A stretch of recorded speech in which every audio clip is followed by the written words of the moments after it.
Chapter 70.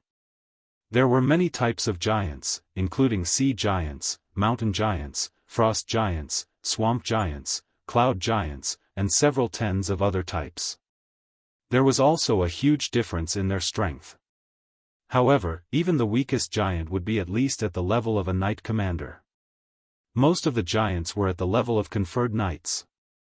Compared to humans, giants had much stronger physiques. Therefore, even if they were of the same level, humans would not be a match for giants. However, under the same conditions, humans could advance much faster than giants. Their strong bodies gave them great power, but it also limited their development. Frost giants lived in the cold mountains in the north. It was said that there were many frost giant tribes in the polar glaciers. Swamp giants lived in the swamps. Since the endless wasteland was said to be endless, there would naturally be swamps. It was just unknown if they were nearby. In addition to these giant subspecies, the ogres were also a very powerful creature. An adult ogre was 3 meters tall and had a strong body. Its weight could reach 150 kilograms. This creature was very powerful, and its strength was not inferior to the giants. Ogres also lived in tribes. Ogres were also an intelligent race. Although their intelligence was very low, different ogre tribes had their own legacies. They knew how to forge weapons, make armor, and tame wild beasts. They would also capture other intelligent creatures as slaves. An ogre tribe in the wilderness would usually enslave a large number of goblins, kobolds, and gnolls as slaves. They would make them mine ores, forge weapons, and so on. When there was a shortage of food, they would serve as food reserves. Although most ogres had low intelligence, ogre mages would often appear in ogre tribes. Ogre mages were very intelligent. They were usually the rulers of ogre tribes. Moreover, there was a very low chance of two-headed ogres appearing among the ogres. Two-headed ogres were even more powerful. They were even born with the ability to cast spells. Every two-headed ogre that grew up would be a powerful spellcaster. After a detailed search of the valley, Sulen finally found a few clear footprints near the water. The footprints were very large, and they were left by bare feet. The shape of the feet was similar to that of a human's, perhaps 2 or 3 times larger than a human's. In his mind, he could roughly guess what had happened here. One night, a gnoll tribe living there was suddenly attacked by a group of powerful monsters. The gnolls resisted, but their resistance was defeated after a long time. Facing the attack of hundreds of gnolls, the group of attackers had almost no casualties. After defeating these gnolls, the attackers did not leave. Instead, they held a gnoll barbecue party in the valley. They barbecued and ate all the dead and injured gnolls. After killing the gnolls, the attackers did not stay for long. Instead, they escorted a large number of gnoll captives out of the valley. As for where they went, Sulen did not know for the time being. However, such a group of powerful attackers was a great threat to Sulen's territory. This valley was not too far away from Sulen's territory. The straight-line distance was at most 50 or 60 kilometers. The distance was too close.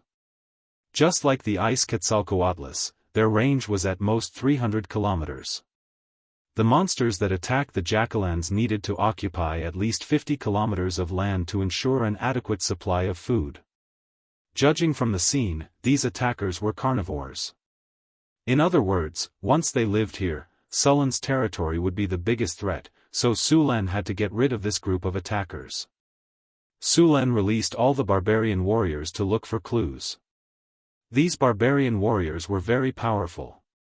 Even if they encountered the monsters that attacked the Jackalans, they would not be in danger for a while. Even if they were besieged, they would be able to hold on until Sulen arrived. After scattering to look for clues, Sulen sat at the entrance of the valley and waited. Soon, about 10 minutes later, a barbarian warrior found some clues. After all, these attackers left with hundreds of Jackalan captives. With so many people, they must have left a lot of clues. When all the barbarian warriors returned, Sulen followed them to look for clues. The place where the clues were found was not far from the valley. It was located in the south of the valley. When the group arrived, they found many footprints here. The direction of the footprints was south. The group did not delay and followed these footprints to the south. With hundreds of people walking, a new road was created, so Sulen and the others moved very quickly. After walking along this road for about half an hour, Sulen suddenly found a flag. It was made of a pair of stones, about 1 meter tall. There was a wooden pole in the middle with a jackalen skeleton on it. On the pile of stones below, there were also some sharp wooden stakes that pierced the skulls of other humanoid creatures. Seeing this symbol, Sulen understood that it was a group of ogres who attacked the group of jackalans. The pile of stones in front of him was a symbol of the barbarians. This meant that this was the territory of the ogres. They were the masters of this territory. If other races entered here, it would be trespassing on their territory. Just like how Sulen would build beacon towers and stone signs at the border of his territory, the barbarians would also leave these in their territory. An ogre tribe. Sulen rubbed his chin. It seemed that he could move his body again. Ogres were not friendly to most races. After all, they liked to eat all kinds of intelligent creatures.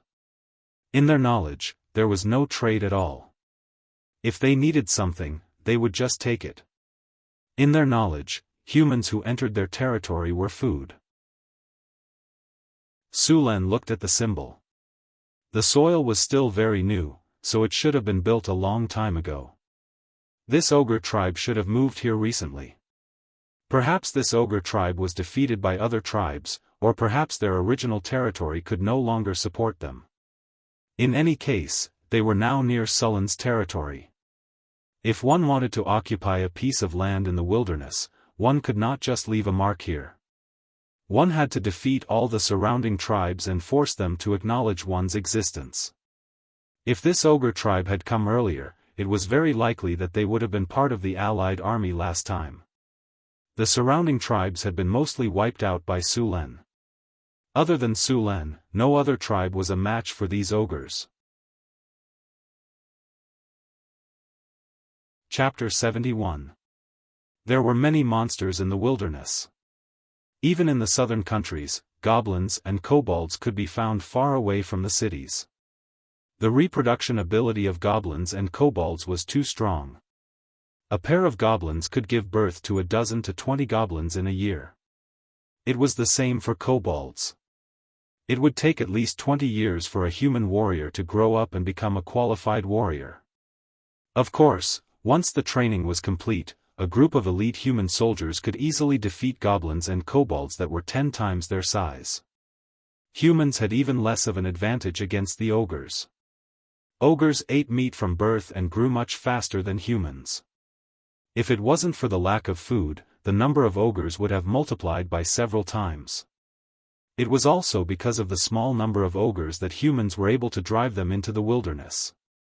Sulen went around the flagpole and continued to advance towards the ogre camp. Since the ogres had captured a large number of gnolls as slaves, it meant that they would build a tribe here. After entering the territory controlled by the ogres, Sulen and his party became much more cautious. The ogres were not weak like the goblins, kobolds, or gnolls. A single adult ogre warrior could easily take care of a small group of human soldiers. According to human classification, an ogre was a knight.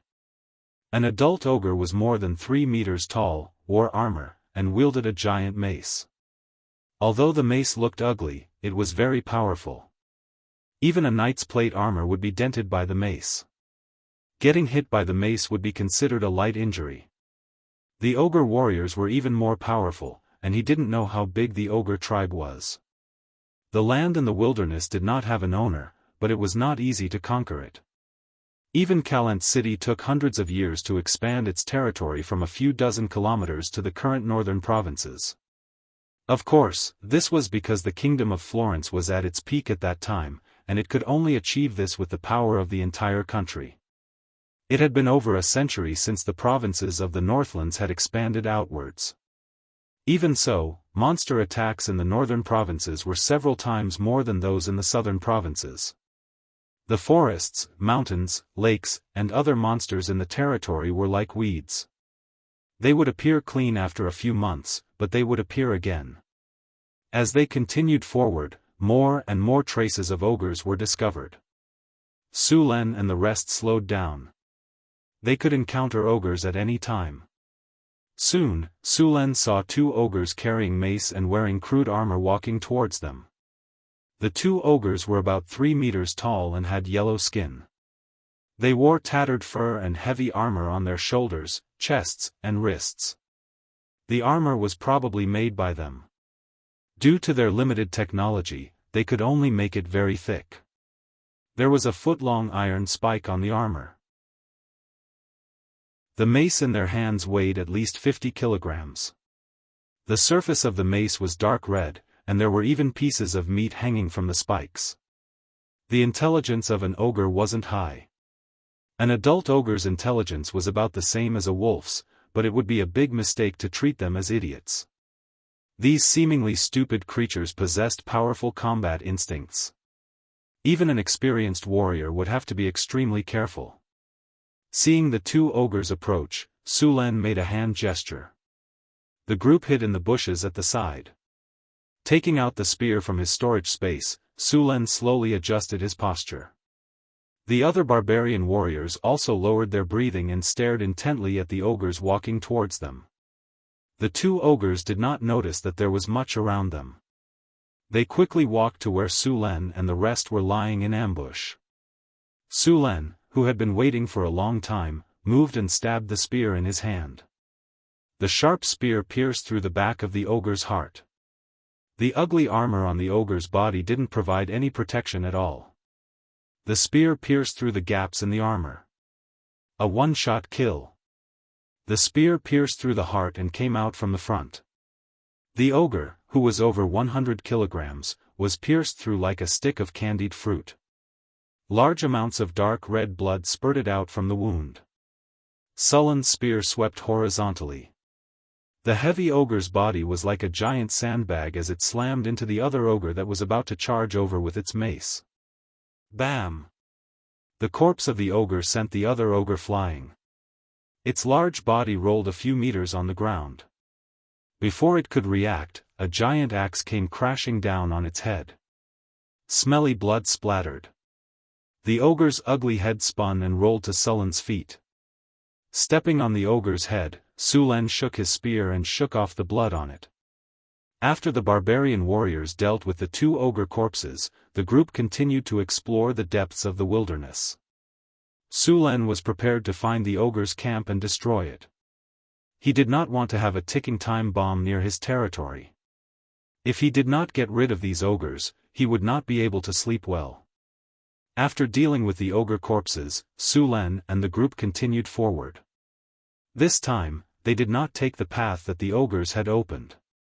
Instead, they took a detour. Not long after they walked, there was movement in front of them again. "It's the gnolls," a barbarian warrior said in a low voice. Pushing aside the weeds, Su Len quickly discovered the group of gnolls. It was a small group of gnolls. There were only a dozen of them. They had tamed 3 aardwolves and a dozen goblins and kobolds as slaves. The group of gnolls seemed to be in a difficult situation. There were no young gnolls in the group. All of them were adults. It was obvious that they had survived a battle. They were probably the ones who had lost. These gnolls were lucky to have escaped. Su Len was not going to be polite with the experience points that were delivered to him. He gestured at the barbarians, and the barbarians quietly crept forward. Charge! The barbarian warrior's figure appeared from the bushes. In an instant, he crossed a dozen meters and swung the giant axe in his hand across the waist of the gnolls. The sharp battle axe cut through the muscles, broke the spine, and split the gnolls in half. The sudden attack of the 10 barbarians did not give the gnolls any chance to fight back. They were killed by the barbarian warrior in a breath's time. The remaining goblins and kobolds were scared out of their wits. They scattered and tried to escape. Whoosh! Hand axes flew out. The goblins and kobolds did not even manage to run a few steps before they were hit in the back or the head by the sharp hand axes. The sharp blade of the axes almost completely sank into their bodies. The battle was over in a breath's time. P.S. Thank you for the 3,500 Qidian coins tip. Thank you for the 1,000 Qidian coins tip. Please recommend me. Please recommend me. Please recommend me. Important things have to be said 3 times. Thank you for all the tips you've given me during this period of time. I'll add more chapters today. Omega. Chapter 72. After finishing the battle and cleaning up the battlefield, the group continued to follow the traces left behind. Sulen didn't encounter any more gnolls for the rest of the journey. After crossing a hill, Sulen finally saw the ogre's camp. I should have bought a telescope. Sulen felt a little helpless as he looked at the ogre camp in the distance. Although this world was generally at the level of the Middle Ages, there would always be new gadgets with the presence of magi. Glass, for example, had been created by magi a long time ago. Its main purpose was to be used as a tool for experiments. Telescopes belong to this category as well. Normal telescopes cost around 20 kinnar, but if they were enchanted with special magical effects, the price could go up to several thousand kinnar. For example, if they were enchanted with eagle eye or night vision. The ogre camp was built halfway up a mountain. At this moment, large numbers of gnolls, kobolds, and gnolls were building the camp under the whips of the ogres. Towering gnolls at the foot of the mountain were chopping down logs. After some simple repairs, these logs were transported to the camp halfway up the mountain. Thick logs were smashed into the ground one by one, while the gnolls and kobolds cleared the rocks under the whips and piled them up into a stone wall. It was obvious that the ogres wanted to build a fortress here. Plumes of black smoke rose from within the ogre camp. Large furnaces could be seen even from afar, and a few tall ogres were forging weapons. Although the ogre blacksmith's weapons were crudely made, with the ogre's strength, as long as they were sturdy and had enough weight, they would become killing machines in their hands. Sullen's expression was grave. There were at least 100 ogres in this camp. If they were unlucky, there might even be 200 ogres. In addition, there were even more gnolls, and kobolds as slaves. The ogre camp was very powerful. This camp was already more than half completed. With the ogre's speed, this simple fortress would be completed soon. While the ogre fortress looked ugly and the buildings were in a mess, the entire fortress was built from thick logs. At the same time, it was supported by stacked stone walls. There was no need to doubt the fortress's sturdiness. There were many slaves working, and many of them were nailed to death with wooden stakes. None of the slaves dared to slack off. If they were found slacking off, the nearby ogre supervisors would lash out with their leather whips. With the ogre's monstrous strength, even gnolls would be torn apart with a single lash, while goblins and kobolds would be half dead. These slaves who had lost their ability to work would not be abandoned. Instead, they would be killed by the ogres as food. The ogres weren't worried about a lack of manpower. If too many slaves died, they could just go to the wastelands and capture another batch. After all, there were many monsters in the wastelands. An ogre tribe of 100 or 200 people was not considered small. More importantly, such an ogre tribe was likely to have an ogre wizard. It should be known that ogre wizards were not easy to deal with. Unlike many spellcasters who had weak bodies, ogre wizards were completely proficient in both magic and martial arts. They had a tyrannical body while also possessing impressive spellcasting abilities. Although the spells that ogre shamans knew were limited, they could basically cast spells without chanting. They were much stronger than normal human spellcasters.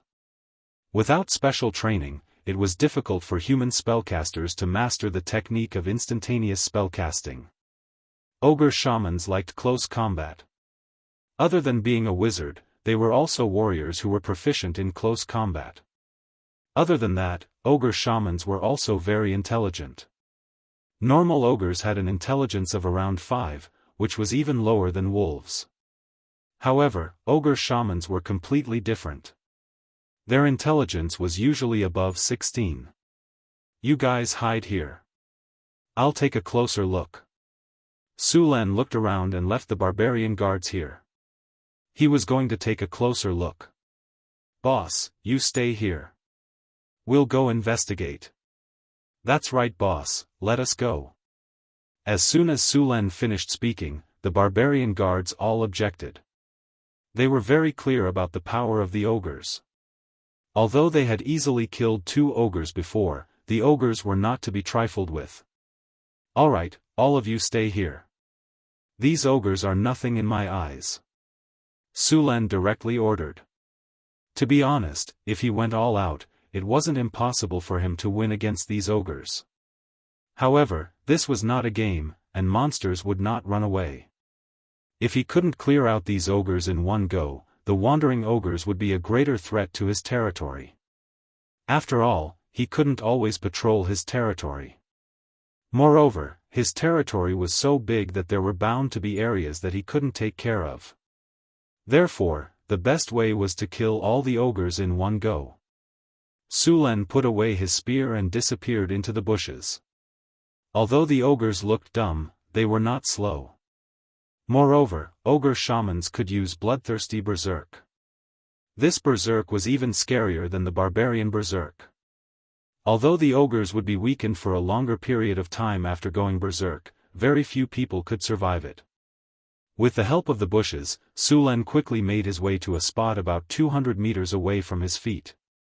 At this point, it would be difficult for Su Len to get closer. The ogres were not as unprofessional as the gnolls. They had long since cleared away the weeds near the camp. After observing for a while, Zhao Fu's heart sank. The ogre tribe in front of him was a powerful enemy. Apart from the ogre warriors, there were also many ogre warriors. These ogre warriors were much larger than their own kind and used battle axes. Moreover, the battle axes in their hands were larger and heavier than the ones used by the barbarian warriors. Apart from the battle axes, they were also equipped with cast iron armor, throwing spears, and heavy flying axes. According to human standards, these ogre warriors were already at the level of Grand Knights. Most of Sullen's barbarian guards were at this level as well. However, there were only 71 barbarian guards in total, while there were at least 50 ogre warriors here. On the other side of the camp, there were a few large arrow porcupines in a large metal cage. These were one of the few wild beasts that the ogres had tamed. The arrow porcupines were 1.3 meters tall and had thick skin. They had 2 sharp fangs in their mouths and a few sharp spikes on their backs. Once they charged, they were like small bulldozers. Even the heavy cavalry of the human empire would not be willing to clash with them. Chapter 73. Su Len circled around the camp at the foot of the hill. After figuring out the general situation of the ogres, Su Len left quietly. When he returned to the hill, the barbarian warriors all came up to him. "Boss, are we ready to fight?" The barbarians around him touched their axes and asked eagerly. Bang! Su Len hit him on the head in annoyance. "What are you doing? Are you going to die? Let's go back first." Looking back at the ogre camp that was under construction, Su Len left with the barbarian warriors. It was already night when they returned to the mine.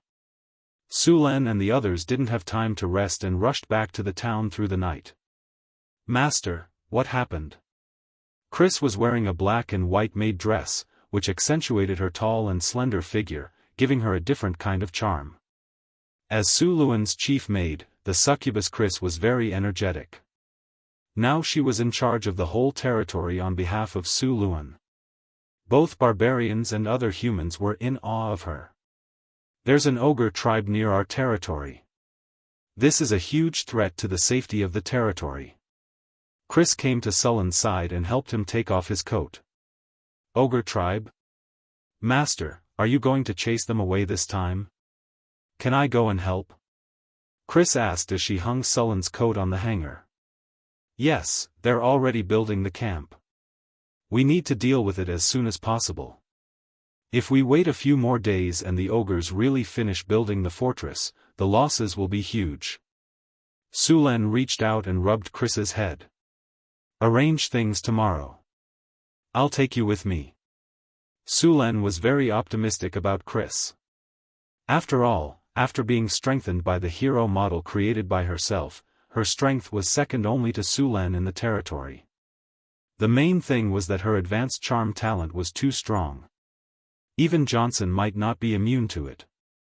In addition to her demon summoning, she wasn't afraid of fighting a group or one-on-one. When Sulen first handed the matter to Chris, the barbarian guards still had objections. Sulen then let Chris fight with them. During the duels, Chris would summon 1 to 5 demons and then hide behind the demons with her leather whip. From time to time, she would cast a few spells to harass them. Even Johnson couldn't handle it. If the barbarians were to gang up on her, it would be even easier. Chris's advanced charm could easily make half of the barbarians betray her and then gang up on them. After this battle, no one in the territory objected anymore. Not only was Crazy's strength impressive, but she was also very good at managing the territory. In the past, there were goblins, kobolds, and gnolls who could take advantage of the negligence of the management to slack off. Now, they were all obedient to her. She could work during the day and warm his bed at night. Such a capable and durable maid was exactly what Sulen needed. As a succubus, Chris knew too many tricks. As an experienced driver in his previous life, even Sulen was amazed. Now, in this world with supernatural powers, she could achieve skills that couldn't be achieved in his previous life. Chris had spell-like abilities and mastered some small evocation spells, which could make things more interesting. Suluan also learned a lot of ways to control power from her. For example, his thunder lightning spear. He could now control the power of lightning to wander around his body. With the power of lightning, the thunder lightning spear had been upgraded to a plasma cannon. Even the succubus with her demon resistance couldn't withstand it. It was a sleepless night. The next day, Sulen woke up energetically. He opened his arms and let Chris help him get dressed. Then, they had a simple breakfast. At about 8:30 in the morning, Sulen brought Chris to the barracks in the town. At this time, all the barbarian warriors in the town had gathered on the field. Sullen's barbarian guards had 71 barbarian warriors. Apart from the 10 barbarian warriors stationed at the mine, there were another 10 guarding Xion's caravan. Now, there were only 50 barbarian warriors in the territory. Sulen planned to leave 10 barbarian warriors to guard the town. He and Chris would then lead the rest of the barbarian warriors to clear out the ogres. In addition to the serfs, there were more than 300 barbarian women and children in the town. These people had also undergone simple training. After Sulen built the barracks, he arranged for all the people in the territory to undergo militia training. So, as long as the alarm was rung, a militia team would immediately be pulled out. Moreover, the barbarian soldiers were much stronger than the Florentine militia. Although the female barbarians were not as strong as the male barbarians, they could survive in the harsh environment and dangerous wilderness. The strength of these female barbarians could be imagined. The smithy in the city had been forging equipment all this time. There was no problem in arming 100 soldiers. He left Boulder in the camp to command. After escorting the caravan and clearing out the monsters around the territory, Boulder had been upgraded to a barbarian giant axe warrior during this time. After handing over the safety of the territory to Boulder, Sulen went to the tower of the territory and dismantled the 8 ballistae. He was going to bring the ballistae with him for this attack. The ballistae were not light. Fortunately, these barbarian warriors were all big players. Each of them could share some of the load. If it were humans transporting the ballistae, they would not be able to move it without a few carriages.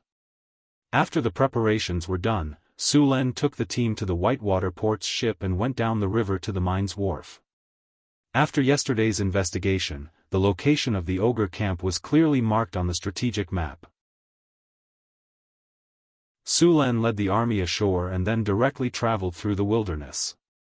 After several exterminations by Su Len and the ogres, the number of goblins and gnolls had decreased by a lot. Along the way, the gnolls and goblins would turn tail and run when they saw Sullen's team from afar. After traveling for some distance in the wilderness, Su Len once again saw the war flag that marked the territory of the ogres. Destroy it. Su Len directly ordered the barbarian warriors to destroy the war flag and the stone altar below it. Bang! The pile of stones was pushed down and the flagpole was cut in half. Su Len led the army forward. The success rate of a night attack against the ogres was very low. This race was born with night vision, and the barbarians did not have an advantage in fighting in the dark. Thus, Su Len planned to attack openly. With him and Chris, he was confident that he could win even if they were outnumbered by the ogres. Although they were carrying a lot of weight, the barbarian warriors did not move slowly. Around noon, Su Len could already see the hill where the ogre camp was. Su Len did not continue to approach. If he did, he would be easily discovered by the ogres.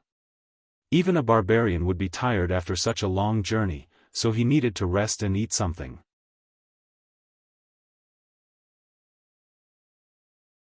Chapter 74. After the meal, everyone was back to their best condition. Su Len began to instruct the barbarians to assemble the ballistae. After half an hour, all 8 ballistae were assembled. Su Len tested the ballistae and made sure there were no problems before setting off again.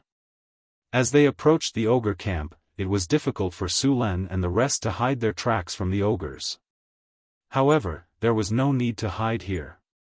When Su Len and the rest appeared at the foot of the mountain, the gnolls had already discovered them. Ogre camp. A muscular ogre sorcerer raised a heavy spiked club and roared, "Prepare for battle. All ogre warriors, gather. You fools, the enemy is at our doorstep. Gather the slaves and give them weapons. Kill anyone who dares to escape. Tell them that as long as they kill one enemy, I'll give them freedom." A deafening roar sounded, and all the ogres began to move. After the ogre wizard gave the order, the construction of the camp immediately stopped, and all the ogres gathered the slaves. Crude weapons were distributed to the slaves. Goblins, kobolds, and gnolls were all used as cannon fodder. These slaves were all captured from the ogres' destroyed tribes. After experiencing that crushing battle, they were scared out of their wits. Even if they had weapons, they didn't dare resist. When they heard the ogres say that as long as they killed one enemy, they would be able to obtain freedom, their originally dim eyes immediately turned to the human army at the foot of the mountain. As a warrior race, the ogres were prepared for battle very quickly. All the ogres, regardless of gender, were armed. They had thick and heavy breastplates, heavy and ugly gauntlets, and spiked pauldrons. Every ogre carried a spiked club or a giant axe, while the ogre warriors also carried 3 javelins. These ogre warriors looked even more ferocious. Their faces were painted with some unknown paint, and some even had horns. Their faces were covered with messy tattoos, and many ogres also had strange tattoos on their bodies. Warriors of the Warhammer tribe. Someone dares to invade our territory. Tell me, what should you do? The ogre wizard on the platform roared. Smash their heads and eat them. The ogres roared, and the surrounding slaves trembled in fear. Some of them even dropped their weapons to the ground. Pa! There was a loud crack of a whip. The kobold that had dropped its weapon was instantly whipped to the point of almost dying. The surrounding slaves quickly dodged, and a fully armed ogre walked over and hacked the kobold to death with an axe, then hung the corpse on a wooden stick. A few other ogres opened the cages in the camp and chased out a few porcupines that weighed over 1,000 kilograms. These porcupines had a pair of sharp tusks, and their backs were covered in thorns. Just one look at them was enough to make one tremble in fear. The ogres would always use the domesticated porcupines and slaves as cannon fodder in every battle. They would use them to exhaust the enemy's strength, and the ogres would follow behind the cannon fodder. If the enemy's camp was broken, the ogres would swarm forward. If the cannon fodder suffered heavy casualties, they would attack with javelins. Su Len didn't increase his speed when he saw the ogre army gathering. He continued to advance at his original speed and stopped when he was about 400 meters away from the foot of the mountain. Ogres were creatures that were very good at defense. They advocated offense, especially when they saw that the enemy's numbers were far inferior to theirs. They would take the initiative to attack. As expected, after the ogre army had gathered, the ogre wizard led them to the foot of the mountain.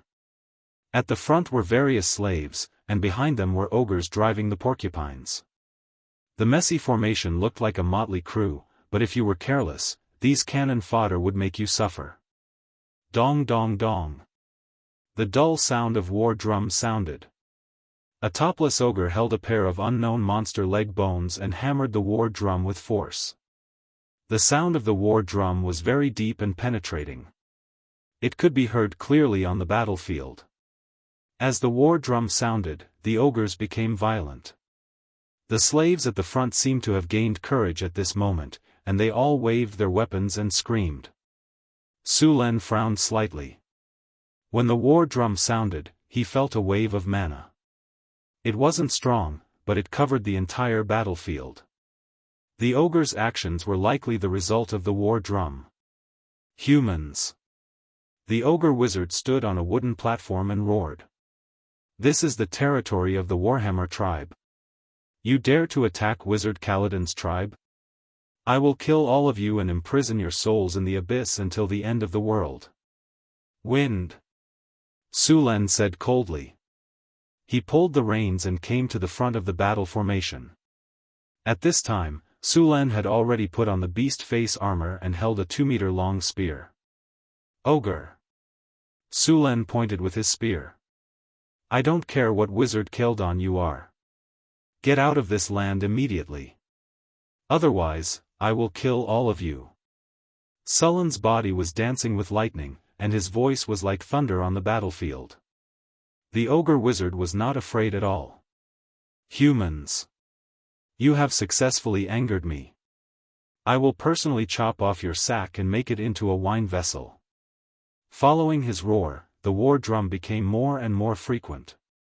The rapid beat of the war drum was like a heartbeat, making it hard to breathe. All the slaves rushed towards the human battle formation under the ogre's command. The slaves' eyes were bloodshot, and there was no longer a trace of fear. They howled and rushed towards the humans.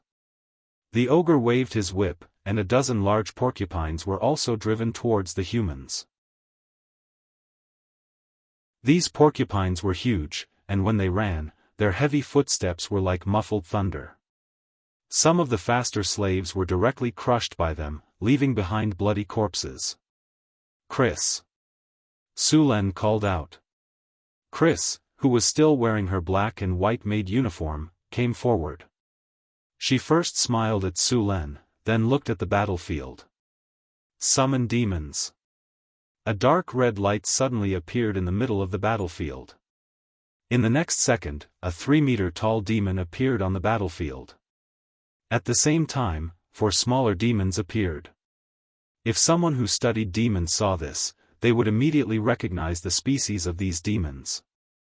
The one in the lead was a high-grade demon called the Hezru, and behind it were 4 intermediate demons called snake demons. Hezru were tall and strong, and had always been the backbone of the demons. They also liked to fight. As soon as they appeared on the battlefield, they roared and rushed towards the Knoll slaves. P.S. Thank you for the 200 Chidian coins tip, thank you for the 200 Chidian coins tip, thank you for the 100 Chidian coins tip, thank you for the 200 Chidian coins tip, thank you for the 100 Chidian coins tip.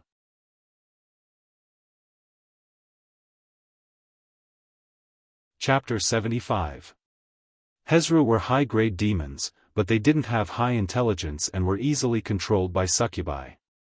They and Vrox were the easiest high-grade demons for succubi to control. Seeing the enemies around them, the Hezru showed no fear. Its huge body and powerful strength allowed it to easily tear apart the bodies of the enemies. The Hezru's body emitted a foul stench. This was their innate ability, a type of poison. All non-demon creatures near them were smelled by this stench and were then crushed by the Hezru. The 4 snake demons were slightly shorter than the Hezru. They looked like Nagas and wielded sharp swords made of abyssal magic iron. As mid-rank demons, they would grow a pair of arms every time they advanced. Therefore, the more arms a snake demon had, the more powerful it would be. The legendary snake demons had 8 arms. These Nagas were only low-grade Nagas with 2 arms, but they still had the upper hand against the cannon fodder slaves. They were proficient in dual wielding and could wield their weapons very quickly. The kobolds and gnolls were no match for them at all. The charging troops were also thrown into disarray. Especially the Hezru. The stench emitted from its body made all the monsters around it stumble. Even a porcupine was chopped to death by its giant axe. The Hezru was the type of demon that would go berserk the more enemies there were. At this time, the Hezru had messed up the cannon fodder army. He even used demon summon to summon another Hezru. The 2 Hezru led the 4 Nagas to mess up the cannon fodder army. Some of the cannon fodder slaves who were lucky enough to break through the demons' blockade were chopped to death by the impatient barbarians as soon as they reached the front of the army. The battlefield became more and more chaotic. Some porcupines knocked away all the cannon fodder in front of them and charged at the barbarians' formation. When the distance between the 2 sides was reduced to 100 meters, a barbarian roared, "Fire!" Bang! Bang! Bang! The ballista's bowstrings vibrated, and a 2-meter-long spear instantly pierced through the charging porcupines. The porcupines, which weighed at least 500 kilograms, were nailed to the ground by the spears.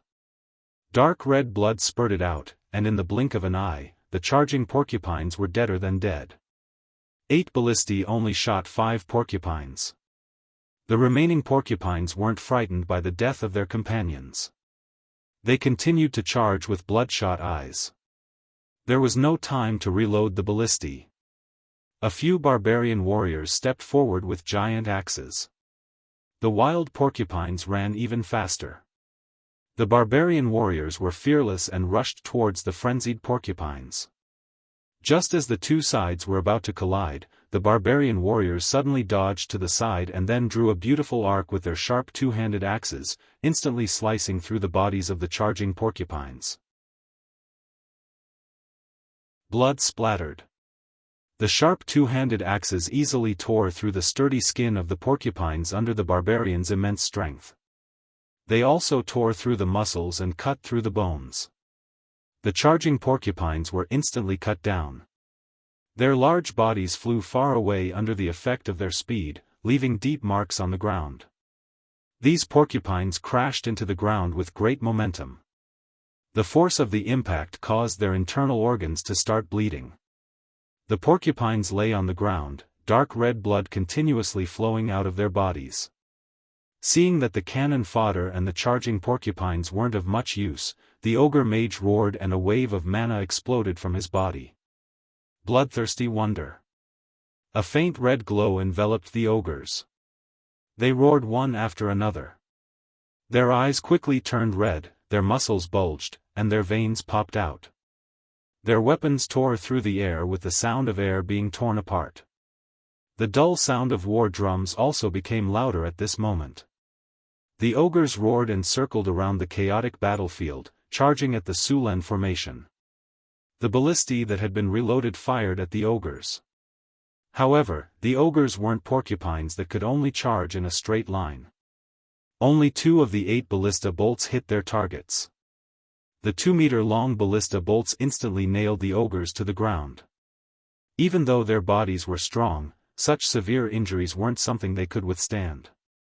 The remaining ogres quickened their pace, taking advantage of the gap between the ballista bolts to quickly close in. After 2 more rounds of shooting, the ogres were finally within 70 to 80 meters of Su Len. The ogres pulled out their iron spears, leaned back, and threw them at the barbarians' formation. "Get out of the way!" Su Len roared. Stone wall. A stone wall 5 meters tall and 1 meter wide rose in front of the formation. Bang! Bang! Bang! Stone fragments flew everywhere. Dozens of iron spears hit the stone wall. The entire stone wall only lasted for a few seconds before collapsing. A few iron spears that flew over the stone wall were smashed away by the barbarians' giant axes. This round of spears didn't cause any casualties. Stone to mud. A ray of light flashed from Sullen's body, and instantly merged into the ground in front of him. The hard ground beneath the ogre's feet instantly turned into a pile of mud. When the ogre warriors stepped into it, their bodies couldn't help but sink. The heavy armor made the ogres even heavier. The soft mud beneath their feet made it impossible for them to bear any weight. The ogres quickly sank into it. Fireball. Just as the ogres sank into the mud, the ogre mage suddenly summoned a football-sized fireball. The fireball dragged a long trail of flames behind it as it appeared and smashed towards Su Len. Absorb energy shield. Chris, who was standing beside Su Len, immediately covered Su Len with an energy-absorbing shield. As soon as the shield appeared, it was hit by the orange fireball. The fireball continuously shrank, and the energy-absorbing shield began to tremble violently. In the end, the two disappeared at the same time. Without Sullen's continuous casting, the effect of stone to mud disappeared. The remaining ogres continued to throw iron spears at Su Len as they charged. The ogre warriors that came from the left and right did not stop. They hurled their spears at Su Len as well. These ogres were very smart. They knew that Su Len was the greatest threat. They had already determined that Su Len was a magus, and that the human magus's meager defense wouldn't be able to withstand so many iron spears. However, their plan failed. Hundreds of iron spears locked down the space around Su Len. Su Len didn't dodge, and countless arcs of electricity gathered on his body. Thunder lightning spear. Dazzling lightning blossomed from Sullen's body. The spear in his hand was like a lightning dragon, bringing with it a powerful current as it struck the iron spears above his head. The lightning dragon circled around, and all the iron spears flying towards Su Len were knocked away. Some were even directly melted by the powerful current.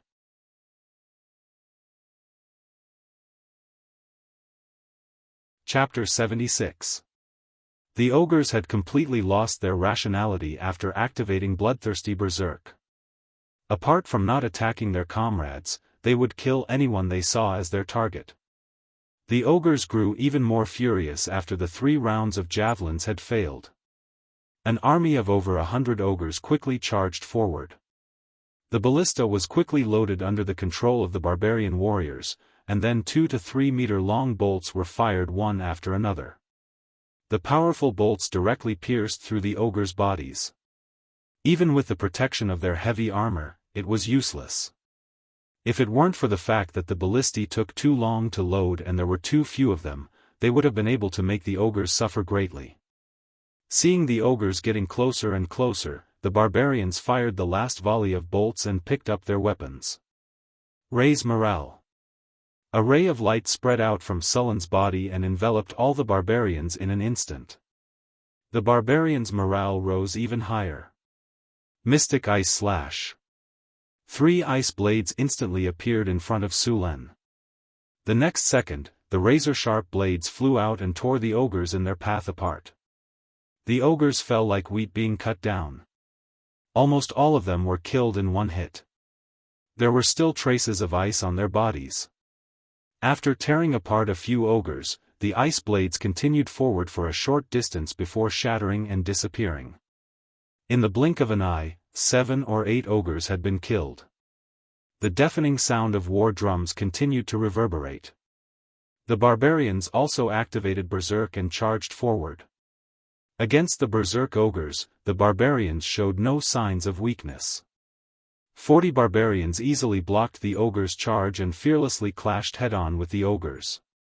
Their half-body armor didn't affect their agility at all. Their sharp two-handed axes were impenetrable. These barbarians weren't any weaker than the ogres. In fact, they were even a little stronger. Their equipment was also a lot better. The only problem was that they had less than half of the ogres. Boom. Su Luan brandished his spear, and the head of an ogre that rushed up burst open like a watermelon. Crazy waved the whip in her hand and activated her innate ability. The ogre warriors around her were easily controlled by her and raised their spiked clubs to attack their comrades. The battlefield did not turn out as the ogre adepts had imagined, where the humans were defeated by the ogre army. In just a dozen minutes, the ogre's casualties continued to rise. The ogre adept raised his head and roared. He raised his giant spiked club, which was even larger than an ordinary ogre's, and charged at Su Len. As he charged forward, he also cast spells. The radiance of spells appeared around him, and the ogre wizard's speed instantly doubled. Haste. Herculean strength. Stone skin. Fireball. The ogre wizard's casting speed was very fast. All the spells were released in the time it took to take a breath. A fireball directly blew up a snake fiend that was blocking the way, and the ogre wizard accelerated all the way. The ogre wizard's strength was off the charts. The giant spiked club swung and smashed a snake fiend into meat paste. A barbarian warrior swung his giant axe and was sent flying. Even his steel half-body armor was deformed. Su Len did not let the ogre wizard do as he pleased. Apart from a few of the most powerful barbarians, the rest of the ogre wizards were no match for him. Thunder Lightning Spear. Powerful lightning exploded from Sullen's body. Blue lightning flashed back and forth in the surrounding air. The powerful lightning immediately numbed 2 ogre warriors and charred their bodies. Clang. An iron spear flew towards Su Len. The ogre wizard quickly threw out 3 more iron spears. Su Len swept his spear and sent the spear flying. He then rushed towards the ogre wizard in a flash. Exploding flames. Large amounts of fire elemental quickly gathered towards the ogre wizard. The orange fire elemental energy emitted violent energy waves, and a fireball that was twice the size of the previous one quickly appeared. Forbidding magic. Su Len immediately used forbidding magic the moment he sensed the fire elemental energy gathering. Although the effect of forbidding magic was powerful, it was also instantaneous. The range of the spell was not very far. The ogre wizard looked at Su Len with a sinister smile. Violent fire elemental energy quickly gathered in his hands. He was about to throw the fireball in the next second. However, at this moment, a surge of energy suddenly shrouded him. The elemental energy that he was so familiar with suddenly became difficult to control. The fireball that was about to take shape immediately dissipated. When he wanted to cast a spell, he realized that all the elemental energy seemed to be isolated from him. No matter what he did, there was no reaction. Just as the ogre wizard was stunned, Sullen's agile figure quickly rushed up. He swept the spear in his hand, and the ogre wizard's heavy mace cracked open. His body involuntarily stepped back. Clang. Clang. Clang. The sound of metal clashing could be heard continuously. Sullen's spear was like a torrential downpour, relentless and unending. The ogre wizard continuously used his mace to block. The powerful force made the ogre wizard's arms go numb, even though he was buffed with potency. Every time he blocked, he would involuntarily step back. Sullen's strength was obviously higher than his. The ogre wizard was exhausted from the barrage of attacks. He could not retaliate at all. The giant mace in his hand kept cracking open under the intense collisions. The lightning on the weapon kept jumping around the ogre wizard's body through the giant mace. Arcs of electricity flashed. If it weren't for the ogre wizard's stony skin and high elemental resistance, his body would have been numbed by the accumulated lightning. Even so, his condition was still very dangerous. The ogre wizard roared angrily when he sensed the danger. He immediately crushed the bone pendant on his neck, and a surge of elemental energy instantly exploded. Bloodthirsty berserk. The ogre wizard's eyes instantly turned blood red. His muscles bulged, and his veins bulged. His strength increased explosively once again. The ogre wizard did not enter berserk mode earlier because he had to cast a spell. When he realized that he could not cast any spells, he immediately unleashed the berserk spell that was sealed in his tools. The ogre wizard's physical strength increased exponentially in berserk mode. However, this increase came at the expense of his rationality. After casting potency and bloodthirsty berserk, the ogre wizard finally managed to block Sullen's attacks. Though his strength was still inferior to Sullen's, he was no longer in a one-sided situation like before. After clashing with Sulen once more, the two figures finally came to a stop.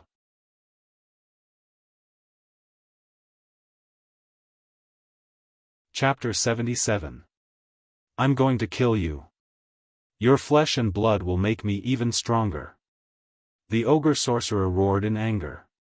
His muscles bulged, and his veins bulged like dragons, making him look even more ferocious and terrifying. Sulen was expressionless as he coldly looked at the ogre in front of him.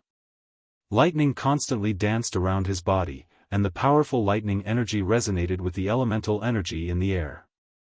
Lightning constantly flashed in the air. Your head will become part of my collection. I'll hang it on the gates of my territory. The ogre mage roared and charged at Sulen again. On the other side of the battlefield, the barbarian warriors and ogres were in full swing. Both sides were warriors with thick skin and powerful strength. Compared to the ogres, the barbarian warriors were a bit stronger, but the ogres had an absolute advantage in terms of numbers. But with Chris, the situation was different. Chrissy flew into the air. Around her, 2 ogre warriors and 4 ogre warriors were madly attacking the other ogres. The sudden betrayal of these ogres caught the other ogres off guard. 3 ogres died on the spot, and 2 more were heavily injured. More ogres were thrown into chaos. Crazy's innate ability to sow discord was at the highest level. Soon, the ogres became even more chaotic. With Crazy's help, the barbarian warriors didn't suffer too much damage. Ogres didn't have a sense of teamwork, and neither did barbarians. Although Sulen had taught them many times, these barbarians could only be rash when their blood rushed to their heads and they went berserk. An ogre's bone-shattering hammer swept across, but the barbarian warrior didn't back down. He swung his 2-handed axe in a roundhouse chop. The sharp axe spun with great force and directly broke the ogre's bone-shattering hammer. Then, without slowing down, the ogre's arm was cut off. The spinning axe was like a large windmill, barbarically breaking through all obstacles. The heavy armor on the ogre warrior's body didn't protect him at all. The barbarian warrior's axe directly chopped off the ogre's head. Blood splattered everywhere, and the watermelon-sized head flew high into the air. After finishing his whirlwind slash, an ogre sent him flying before he could even regain his balance. The battlefield was completely entangled. Be it the barbarians or the ogres, both sides fought without any formations or formations. However, the barbarians were like fish in water. While the ogres had the advantage in numbers, they still couldn't gain the upper hand. In reality, the main battlefield was still Sulen and the barbarian wizards. Bang! Sulen's figure flashed, and his long spear swept out with a lightning aura. The layer of stone skin on the ogre adept's body was easily torn apart. The ogre wizard didn't seem to care about his injuries at all. He held a battle axe in his other hand and swung it at Sulen.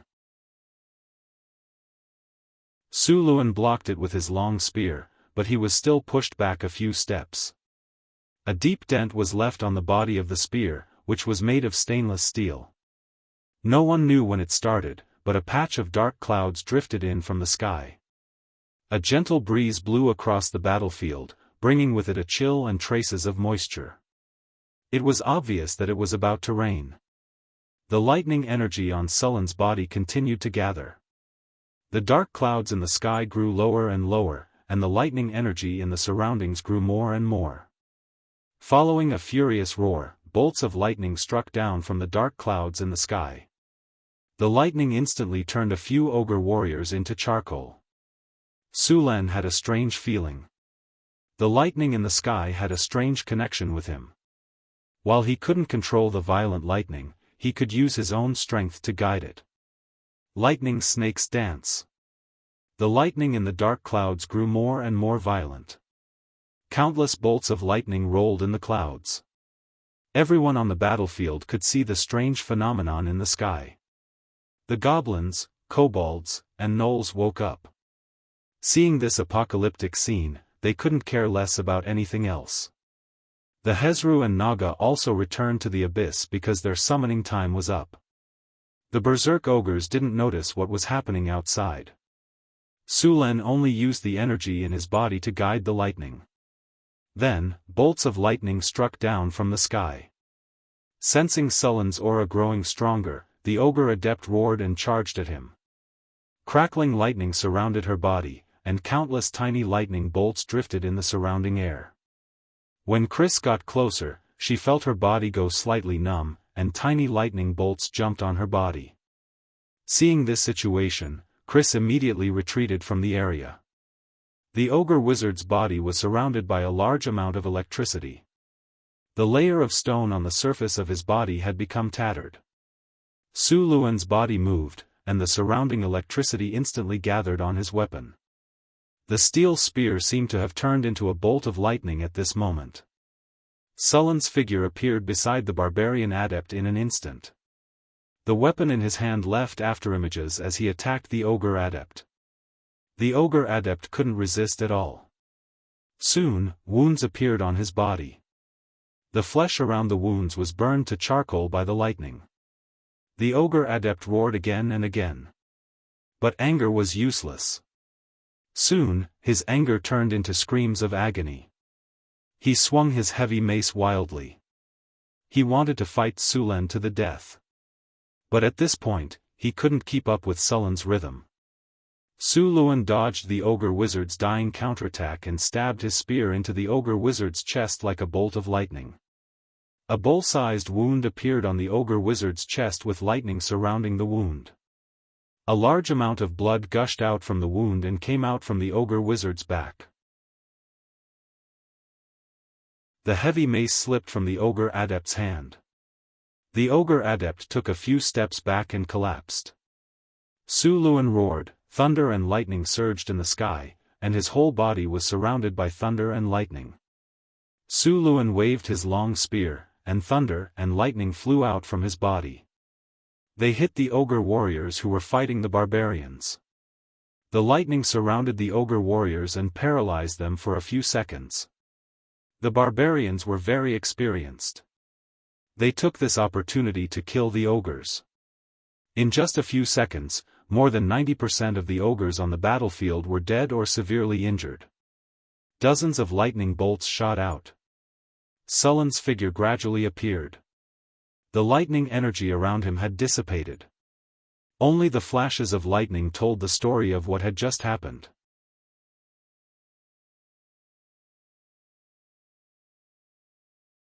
Chapter 78.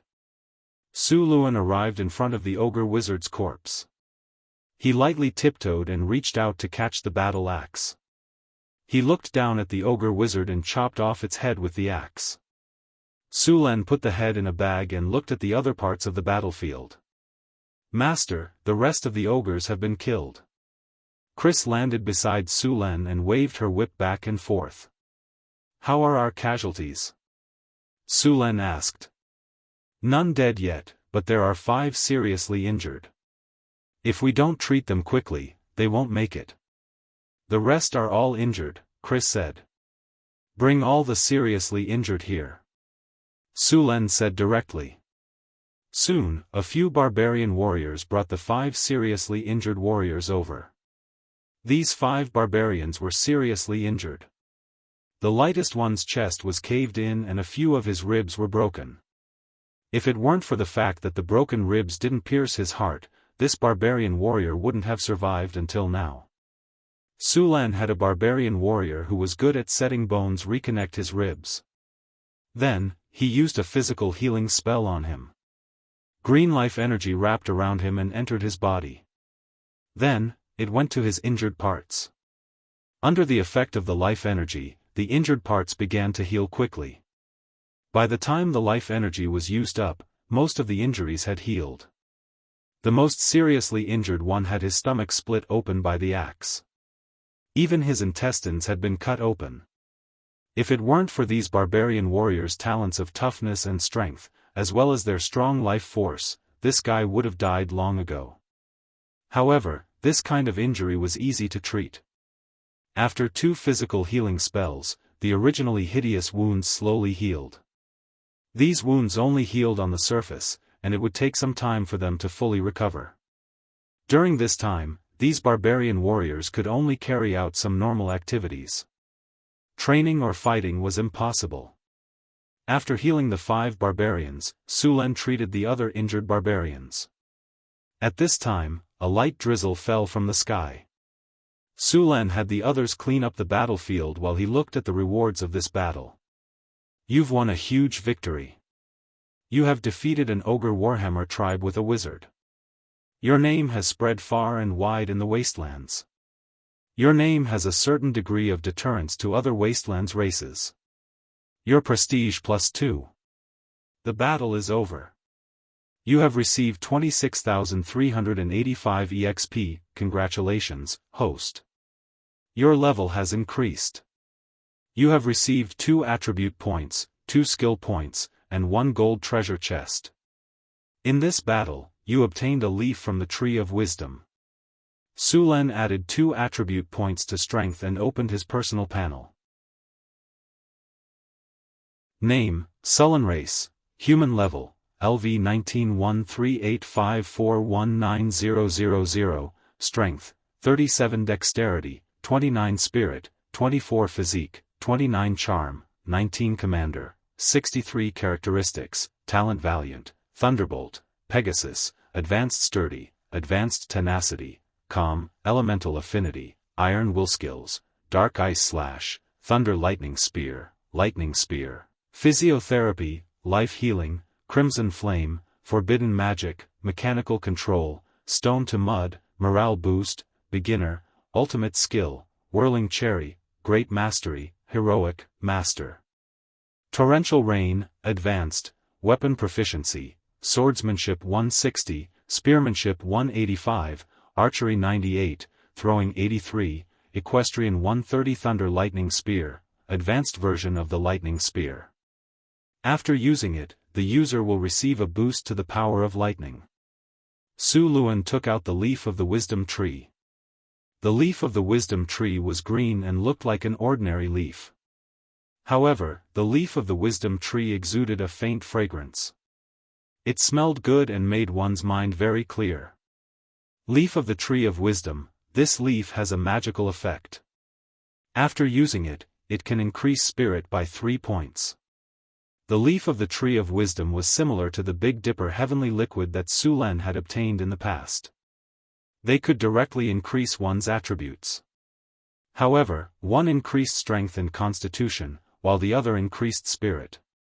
Su Len didn't need spirit at the moment, so he stored the leaf in his storage space. Then, Su Len opened the golden treasure chest that he had just obtained. As the golden light dissipated, a system notification sounded in his ears. Congratulations, host. You have obtained a recruitment order. Hearing that it was a recruitment order, Sullen's eyes lit up. This thing was simply a timely rain for him.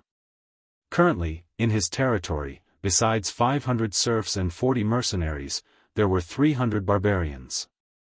Compared to a small town, the population was seriously insufficient. As for the goblins, kobolds, and gnolls, Sulan didn't count them as part of the population. He didn't believe that these races would coexist peacefully with humans. Although the slaves in the camp were very obedient, that was because Sulan's previous battles had scared them out of their wits. Naturally, they didn't dare to resist. These monsters in the wilderness basically had the habit of eating humans. This was completely unacceptable to humans.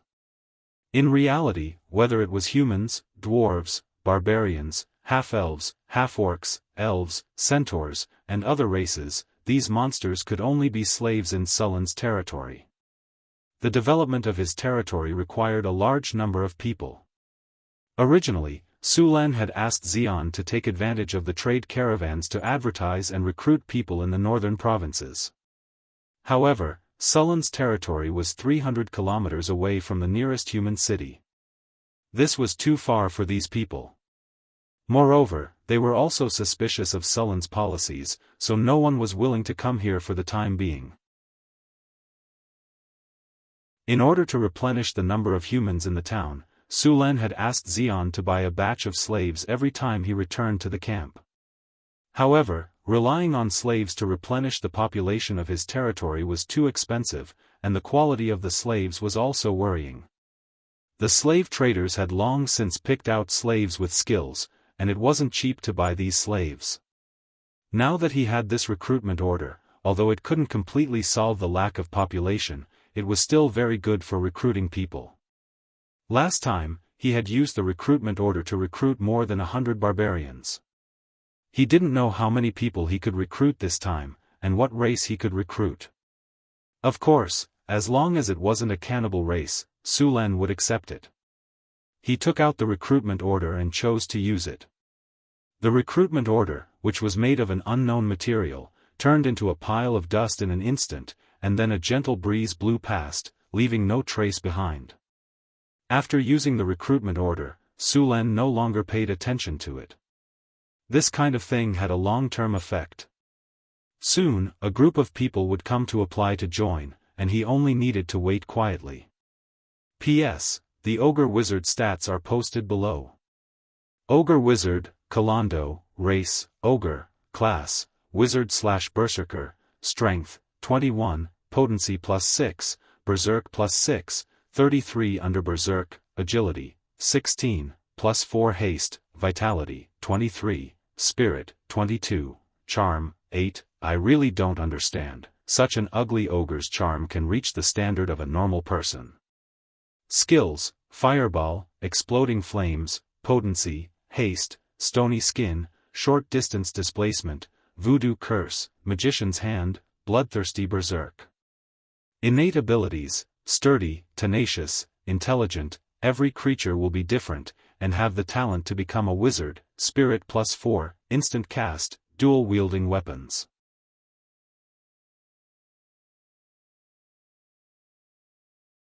Chapter 79. After the battle, Sulan checked on the 8 ballistae. Fortunately, they weren't damaged. Only 2 of them had some small problems, and they would be fine once they got back. The surviving ogres were stabbed, and the injured goblins, houndhead men, and gnolls were also killed. Sulan didn't have any medicine to treat them, and the uninjured were all locked up. However, there weren't many goblins, houndhead men, and gnolls captured in this battle. Most of the slaves had escaped during the battle, and the rest had been killed. The slower ones had been captured by the barbarian warriors, and the total number of captives was just over 100. Apart from the captives, the spoils of war were the most abundant. The ogre's armor and maces were all made of iron. Due to the craftsmanship, they weren't light. An ogre's full set of armor weighed close to 200 pounds. Only ogres and giants could use such heavy equipment. Sulan was prepared to bring the equipment back to the furnace for recasting. There were close to 200 ogres, and all of their equipment weighed more than 2 tons. Moreover, they were made of iron, not ore. Even if Sulan's territory had iron mines, it would take at least half a month for the houndhead men in the mines to produce 2 tons of iron. After cleaning up the battlefield, Sulan didn't leave immediately. It was still drizzling, and he didn't want to rush back in the rain. There weren't many roads in the wilderness, and it would be even more difficult to travel if it rained. It wouldn't be good if he couldn't make it back in time and had to set up camp in the wilderness. However, he had to send someone back to inform the territory. He found 2 uninjured barbarians and had them send the message in the rain. Su Len brought the others into the ogre camp that hadn't been completed yet. Although the camp wasn't completed yet, the houses had been built.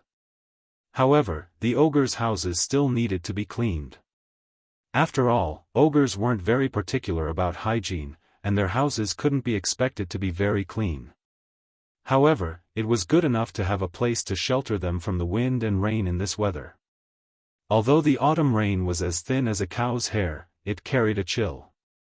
Although the barbarians had strong bodies, it didn't feel good to be in the rain for an entire night. After letting the slaves clean up the camp, Su Len moved in. The barbarian warriors went to make a fire and cook. Chris went to deal with the aftermath of the battle. Su Len brought the ogre wizard's body to a room. The ogre wizard's body was placed on a large stone platform. Normal ogre corpses weren't worth much, so Su Len gave them to the gnolls as food. The ogre wizard's body was still valuable.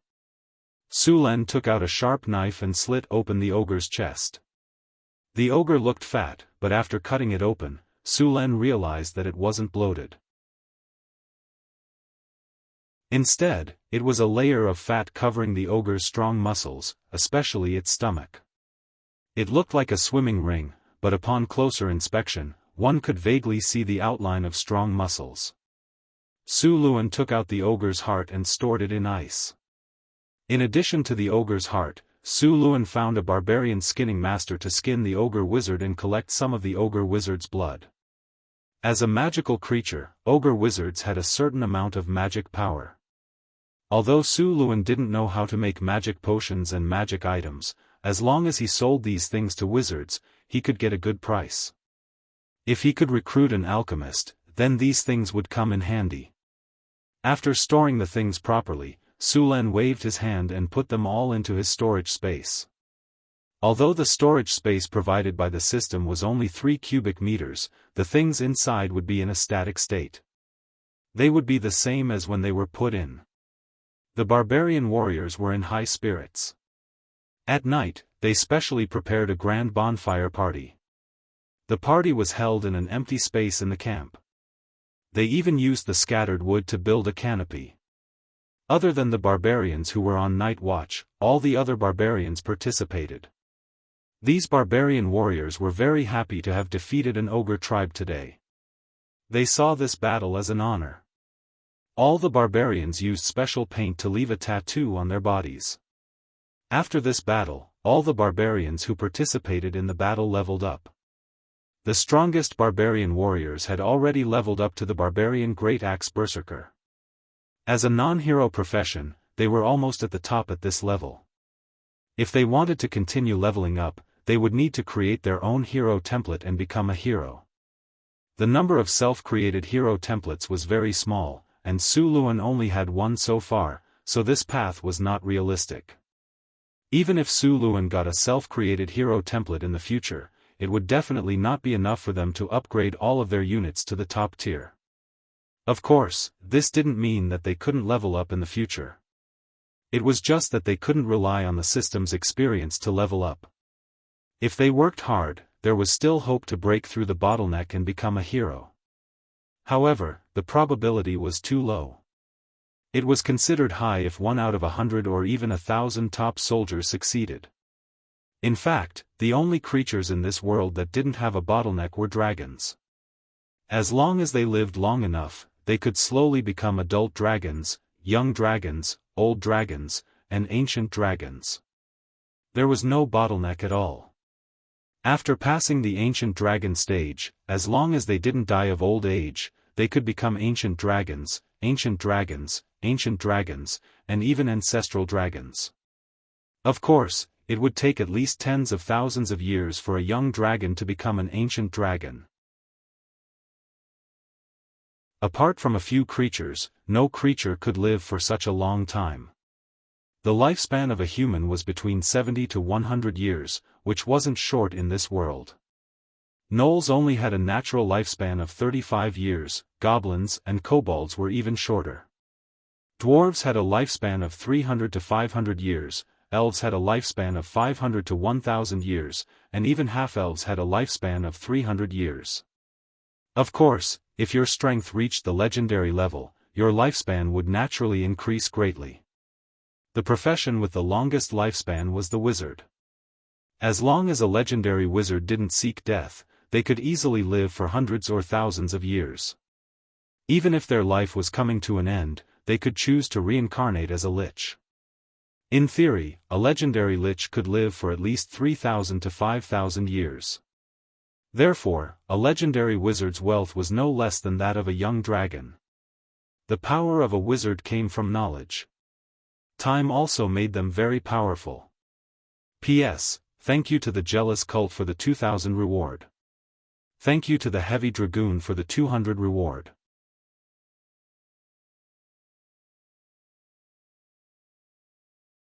Chapter 80. As for liches, if you encountered one, you'd have to pray for luck. After a wizard reincarnated into a lich, every lich would be at least a legend rank expert. They were also proficient in all kinds of spells and could be said to be one of the most dangerous creatures in the world. What was even more troublesome was that even if a lich died, it would revive through its phylactery. As long as the phylactery was not destroyed, the lich would not truly die. Among all the classes, the warrior class could be said to be the most miserable. Low-level warriors were completely cannon fodder. Only when they reached a higher level would they be better off. However, they could not be compared to wizards of the same level. If a high-level warrior could not become a legend, their stamina would begin to decline. After about 50 years of age, a warrior's body would enter a period of decline. If they could not become a legend before 60 years of age, they would basically have no chance in this lifetime. Of course, after becoming a legend, a warrior's lifespan would double, and their stamina would not decline anymore. They would be able to maintain their peak state until the last 10 years of their life. However, even if their lifespan doubled, a human warrior's lifespan would only be 200 years. Compared to a wizard's lifespan, it was simply too little. This did not mean that a legend rank warrior was not strong. On the contrary, they were very good at melee combat. It was just that if they encountered a spellcaster, they would be easily killed by a spellcaster. Pure warriors did not have the ability to cast spells, so when facing a spellcaster, they would be suppressed everywhere. Later on, some warriors also took on other classes. Those barbarian axe berserkers had now reached the peak of their class. As a top-class unit, they had awakened even more powerful abilities. Among them, the signature skill of their class, Berserk, had become Advanced Berserk.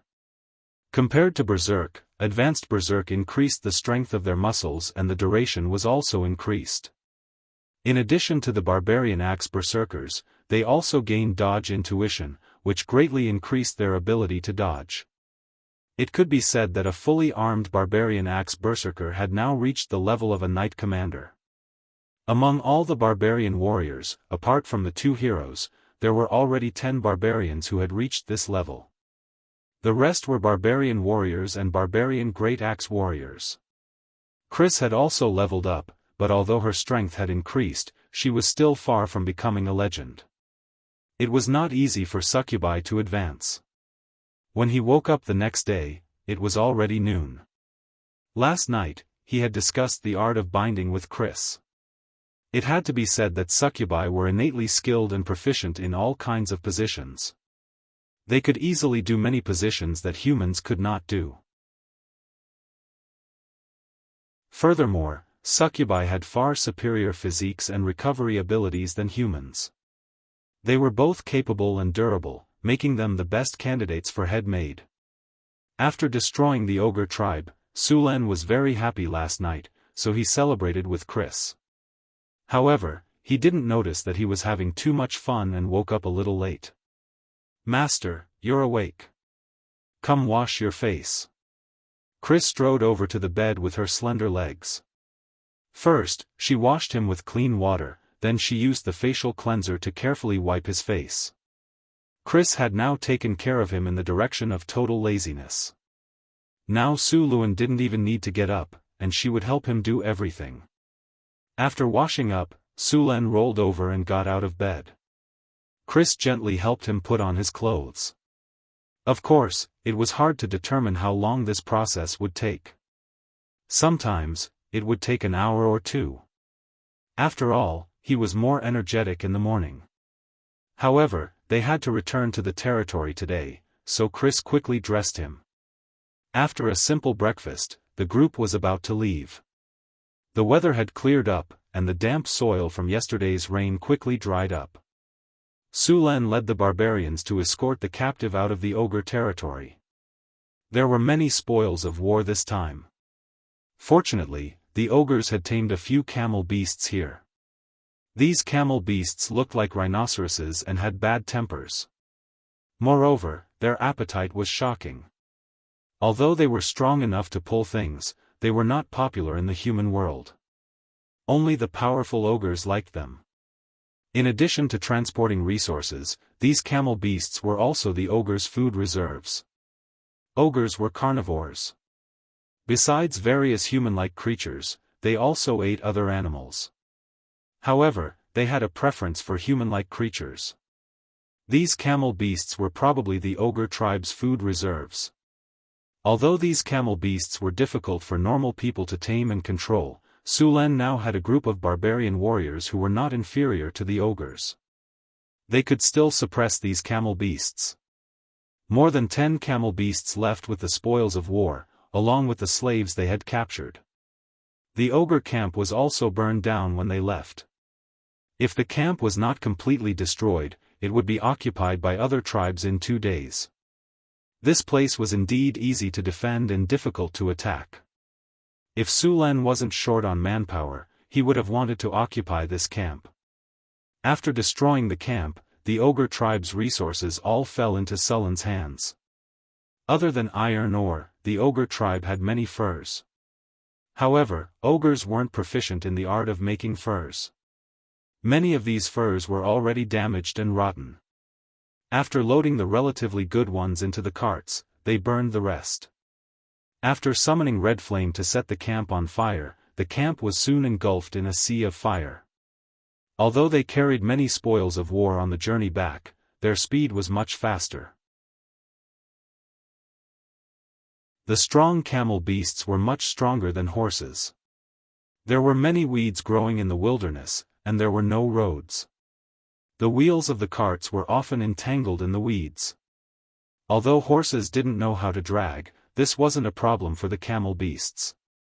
More than 10 camel beasts formed a simple road in the wilderness. Of course, this road didn't exist for more than a few days in the wilderness. It was quickly covered by weeds. Because the camel beasts were huge, the boats built in the territory couldn't carry them. Therefore, Su Len and the rest didn't return by boat. Instead, they traveled along the river.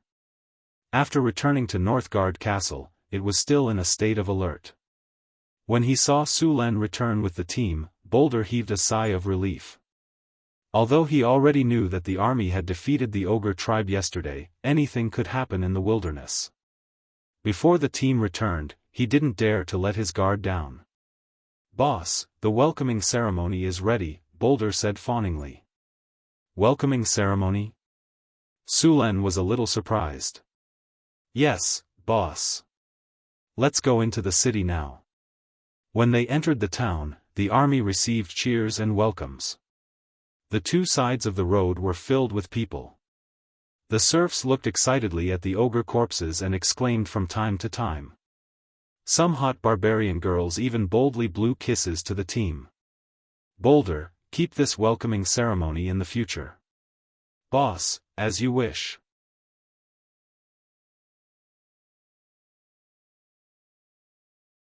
Chapter 81. The corpses of the ogres were salted with lime and hung on the walls of the town. This was actually a strategic deterrent. Other monsters and humans would be scared when they saw the corpses. In the northern wastelands, this was even more of a deterrent to other tribes. If more tribes migrated here, most of them would avoid this place after seeing the corpses of the ogres, unless they were much stronger than the ogres. After eliminating the ogres, Northgard Castle was filled with cheers. However, after a short celebration, the town returned to its original state. Because the planting season was coming to an end, all the land in the territory had been put on hold for a while. All the land was used for farming. Of the 12,000 mu of land in the territory, more than 8,000 mu were planted with potatoes. The remaining 2,000 mu were planted with winter wheat. This was specifically requested by Chris. Xian had bought it from Cult City last time. According to Chris, a lord's diet must include fine flour. As for the last 2,000 mu of land, they were all planted with sugar beets. These sugar beet seeds were all collected from the wild. It could be said that more than 90% of the sugar beets within 30 kilometers of Sullen's territory had been collected. The yield of the sugar beets was still unknown, but it shouldn't be too low. The sugar beets that grew in the wild were the size of small radishes. The yield of 1 mu of sugar beets was probably close to that of potatoes. Territory farmland frowny face quantity, 12,000 mu. Current status, planting complete type, 2,000 mu of winter wheat, 2,000 mu of sugar beets, 8,000 mu of potato diseases and pests, health fertilization, little or no maturity, winter wheat, 237 days, potato, 104 days, sugar beets, 352 days, agricultural special effect, none. After seeing that the sugar beets would take a year to mature, Sulen was a little anxious. After all, the sugar trade had just started. The demand for sugar would definitely increase in the future. The sugar beets collected from the wild wouldn't last long. Only by planting them on a large scale could they provide sufficient production. Without sugar beets, there was no way to extract sugar. Sullen's sugar trade would probably end prematurely. There were other ways to speed up the growth of plants.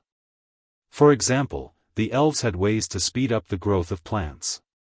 However, the elves hadn't appeared for hundreds of years.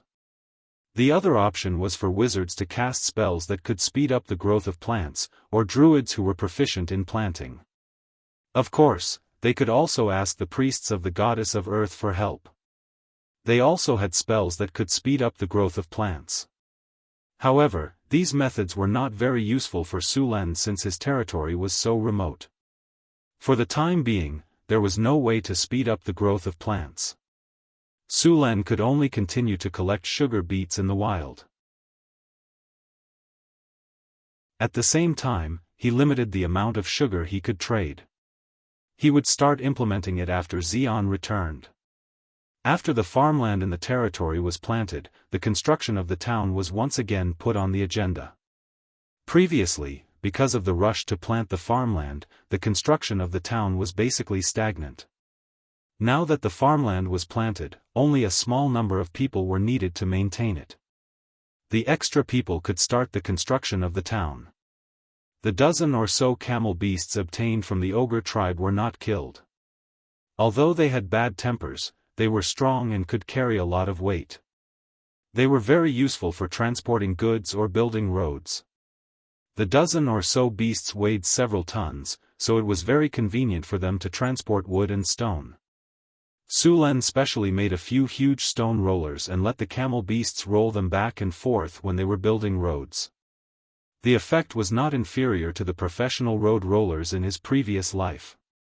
With the addition of the camel beasts, the construction of the roads in the territory was very fast. In addition to the roads, the construction of Sullen's lord's castle also sped up. Due to the small size of the town, Sullen's lord's castle was not built too big. Apart from the town hall, there was also his residence, a small drill ground, and a garden where he lived. The garden was built with pure white marble. Sulen specially found these marbles in the nearby Sierra de Lotus. Sulen also used stone to mud to remove the impurities in the stone, so the marbles were as white as jade. According to Sullen's idea, he also wanted to build a fountain. However, he did not have a skilled sculptor, so the statue in the fountain could not be made. He did not want to just find a random statue, so he could only wait for the sculptors in the territory to improve their skills. A week later, Sullen's lord's castle was finally completed. Congratulations, host. The lord's castle is completed. The city management interface has been opened. Lord's castle, simple. This is a simple and crude lord's castle. The bonuses to the territory are limited. Note, a dignified and majestic lord's castle can better set off the lord's dignity. Dignity +2, security +2, defense +2, popular +1, comfort +1, city management interface, city, northern fortress, small town, location, northern wastelands popular, 90, the highest popular rating is 100. When the popular rating is lower than 60, the townspeople will express doubts about the lord. When the popular rating is lower than 40, the townspeople will begin to leave. When the popular rating is lower than 30, the townspeople will have a few chances of riots. When the popular rating is lower than 20, the townspeople will rebel. Please treat your people well. Tax, 0, can set tax standards. Currently lacking a tax officer. Income, 2,000 kinnar, grain per year, 5,000 kinnar, caravan trade, national treasury, 1,200, kinnar, 8,000 units, grain, dried salted fish, 5327, dried meat, 1851, population, 812, includes barbarians, livestock, cattle, 117 bison, antelope cattle, 233, camel cattle, 17, horse cattle, 40 horses, sheriff, pending appointment. Guard captain, pending appointment.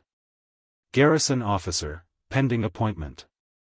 Mayor, to be appointed, tax collector, to be appointed, steward of the castle, Chrissy, matron of waiting, Chrissy, manager of caravan, Jean social security, 80, the higher the social security, the more stable the territory is. A safe town can increase the sense of belonging of the townspeople. If the security is low, it will cause chaos in the town. Prosperity, 12, please increase the commercial activities of the town as soon as possible. The more prosperous the town is, the more people will be attracted to live there. Population required to upgrade, 5,000 current population growth, 2, 1% troops, barbarian guards, 71, longbow archers, 5, town defense, beginner stone wall territory specialties, sugar, dried salted fish, dried meat, potatoes, fur, ironware territory buildings, mayor's mansion, houses, barracks, market, warehouses, farmlands, blacksmiths, port, mines. With the territory management system, Sulen could clearly see the current state of the territory. It was a lot easier to manage the territory. The main problem now was the income and population. Other than the sugar trade, the territory's income was almost zero. The population was the foundation of the territory's growth. He was severely lacking in population. Relying on natural growth was too slow. Luckily, he still had the recruitment order. However, the recruitment order was too hard to come by. Sulen needed to find other ways to increase the population.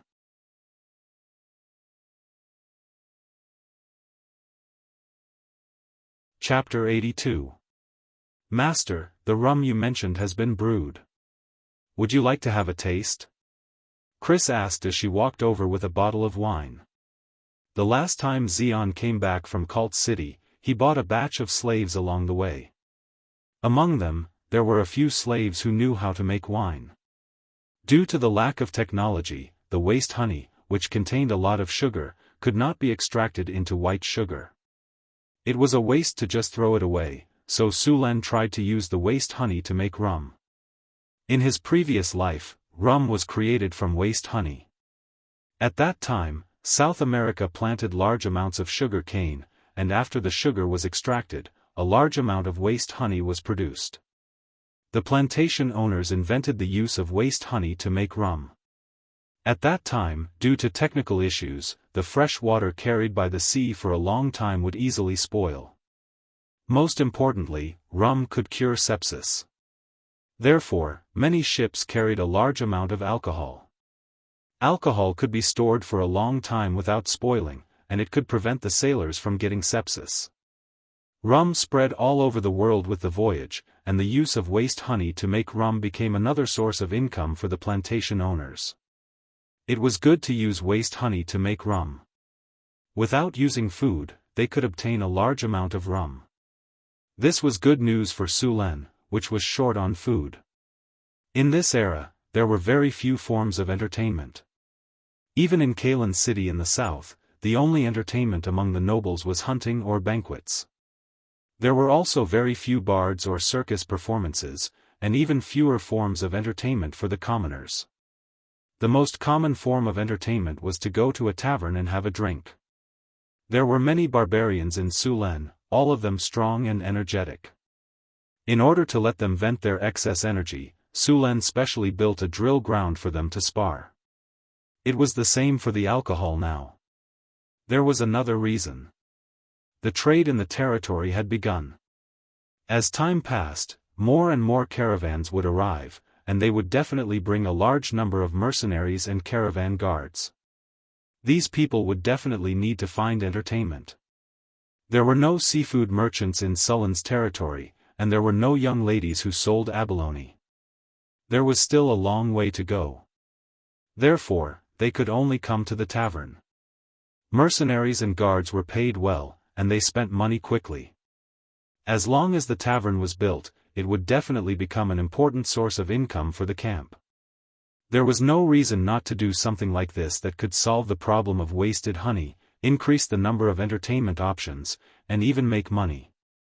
Taking the rum, Sulen smelled it first. There was a faint aroma of alcohol. He poured the rum out.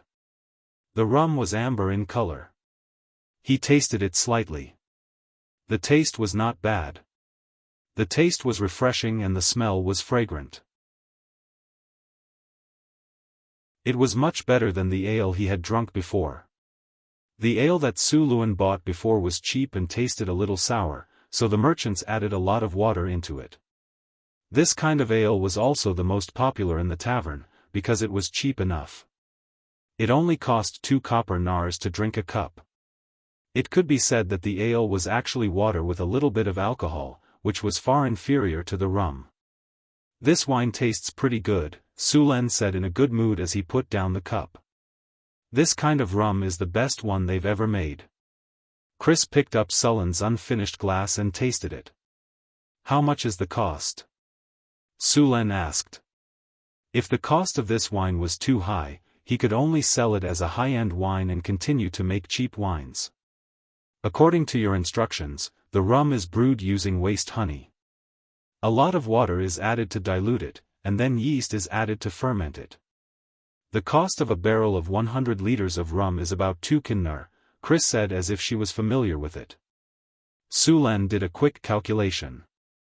This price still did not have any price advantage compared to ale. "Master, this rum can be diluted with water. The one you're drinking is not diluted." Chris explained with a smile, "This kind of wine can be diluted by 1-fold. The taste will be much lighter, but it's still much better than ale. Then dilute it by 1-fold. You can calculate the price." Sulen agreed immediately. Adding water into the wine was a normal operation in this era. Of course, high-end wines would not do this. Make this rum into a low-grade wine and a high-end wine. Change the high-end wine to a better name and mix the taste. "We'll sell the 2 wines together," Sulen said. "Okay, I'll go and tell them to do it." Chris nodded. "Right, give each of the slaves who make the wine 30 points. Give them 50 points for making this wine," Sulen ordered. "Tell them to mix the wine as soon as possible." Chris nodded and left with the rum. Next, the slaves quickly mixed the 2 wines according to Sulen's request. The high-end rum was clearer and almost transparent. It had a strange fruity smell. The taste was refreshing and sweet, and the taste was sweet and fragrant. It was very good. The taste of the low-grade rum was much worse, but it was refreshing and had a translucent reddish-brown color. From its appearance to its taste, it was still much better than ale. At the same time, the cost of producing it was only 10 silver nars per barrel, which was already close to the price of ale. The high-end rum was more expensive. After mixing, this kind of rum cost 2 kinnar per barrel. Su Len was going to build a glass factory in his territory and bottle it for sale. He was not going to sell a bottle more than 2 kinnar per bottle. One barrel could hold at least 200 bottles. Su Len also came up with a name for this wine, cold dew wine. He also made up a story to raise the price of this wine. This was a common marketing method in his previous world, but it was definitely the first time he used it in this world. As long as the story was moving enough, and the wine tasted good, this kind of wine would be able to sell quickly. Of course, if Su Len had enough connections, he could let the king use this kind of wine in court banquets. That way, the effect would be even better. But if he had enough connections, why would he come to this godforsaken place to explore? After the wine was made, Su Len immediately began to build a tavern in the town. The location of the tavern had been chosen long ago, and it was ready to start construction. The progress of the tavern was very fast. It only took 2 days to build a tavern that could accommodate 70 to 80 people. Tavern, a town building. A lively tavern can let people relax after a day of work and have a drink. The tavern's appearance makes the town more prosperous. The tavern's existence will attract people who like to drink. Prosperity +5, happiness +5, information +5, security -2. Special effect, chance to attract wandering heroes to stay here.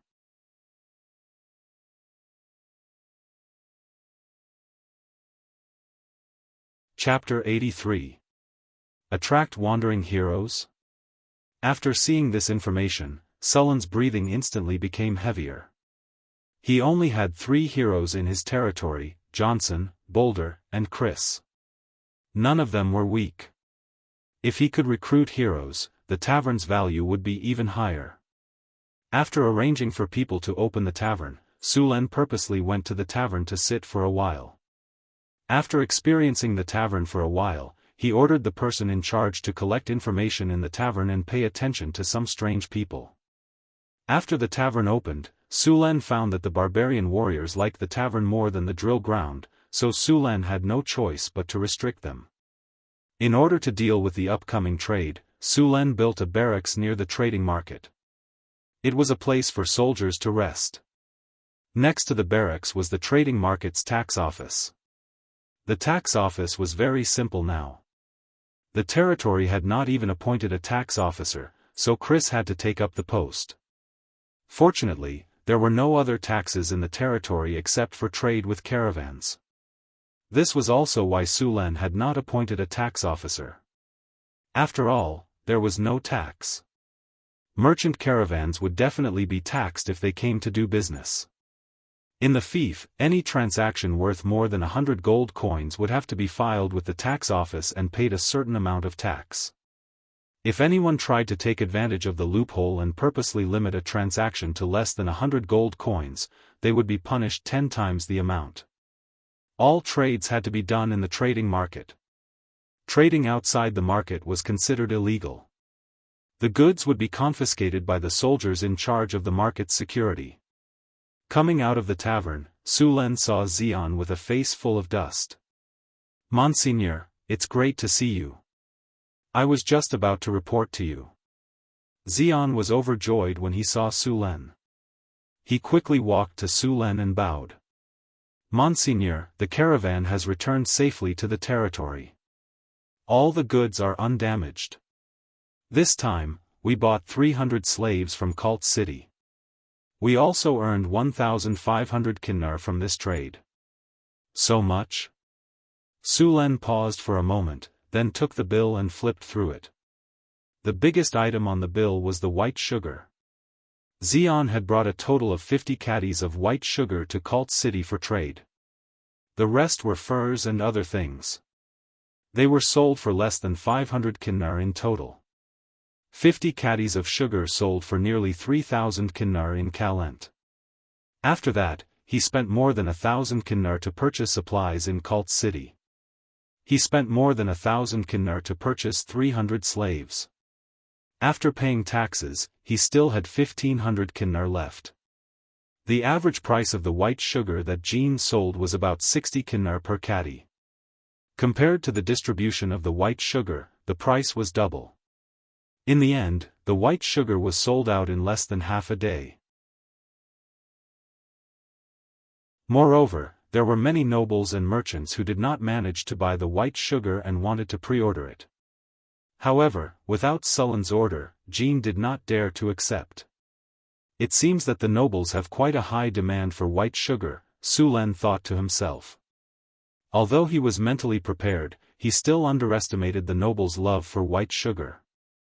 These nobles who lived extravagant lives had reached a very high level in their pursuit of all kinds of material comforts. The long period of peace had caused them to become more and more extravagant. Well done, Sulen praised as he patted Jean's shoulder. Xian was very satisfied with his current job. He had gone from a penniless mercenary who lived on the wind and dew, to a merchant who worked for a noble.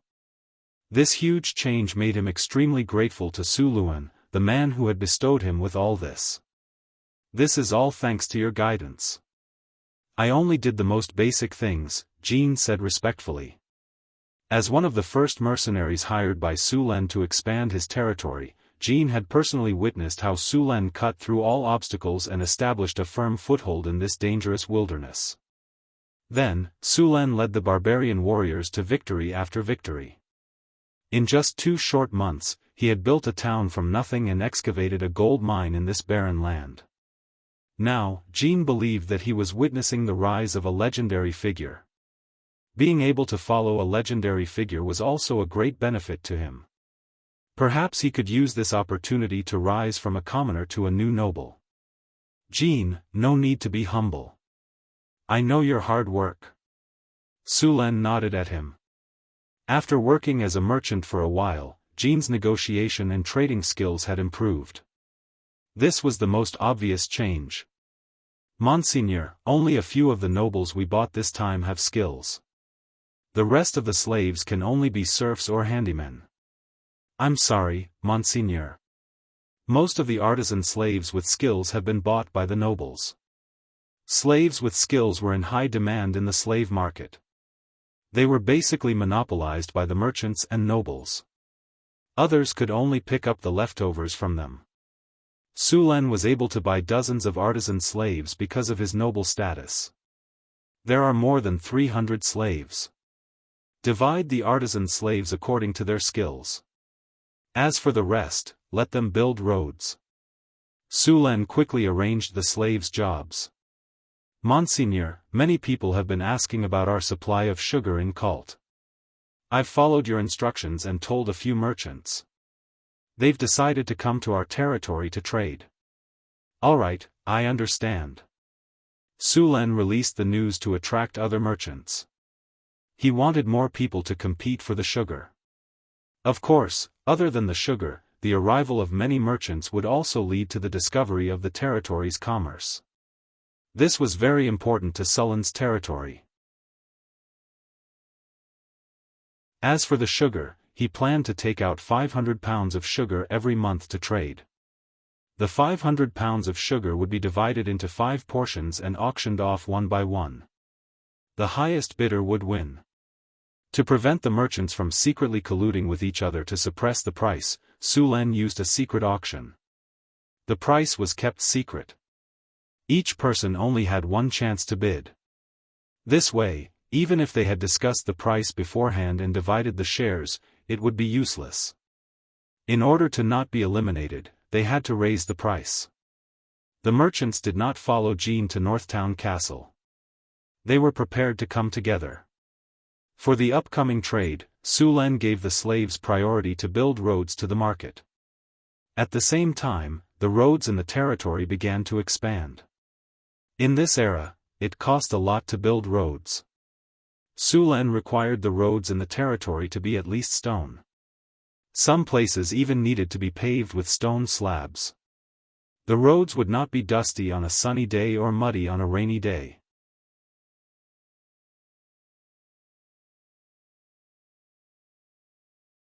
Chapter 84.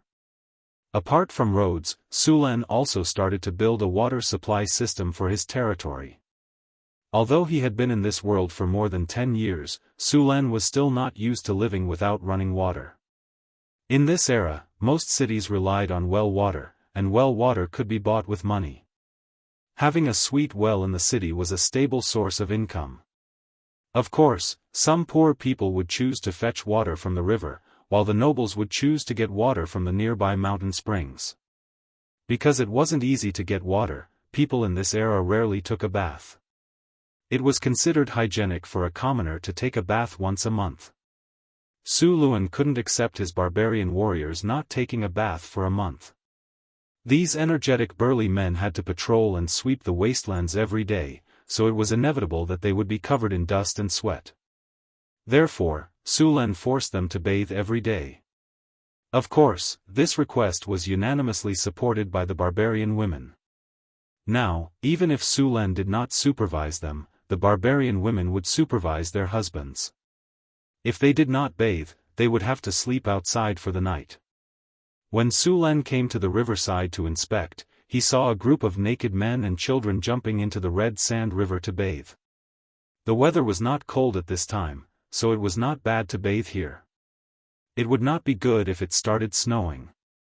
Sulan planned to build a water supply system as well as some public baths. Magic in this world could do many things that technology could not do in his previous world, but the number of wizards made it difficult to spread magic. Sulan planned to build a water supply system that was similar to the Lanzhou water wheel in ancient times. With the mechanical manipulation skill, Sulan was very familiar with the principles and manufacturing of various machines. He planned to build 3 or 4 Lanzhou water wheels on the Red Sand River. First, the water wheel would raise the water in the river, then send the water through the water supply channel to the city's reservoir.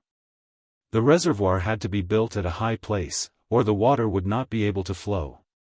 The aqueducts outside the city used the elevated aqueducts of ancient Rome in his previous life.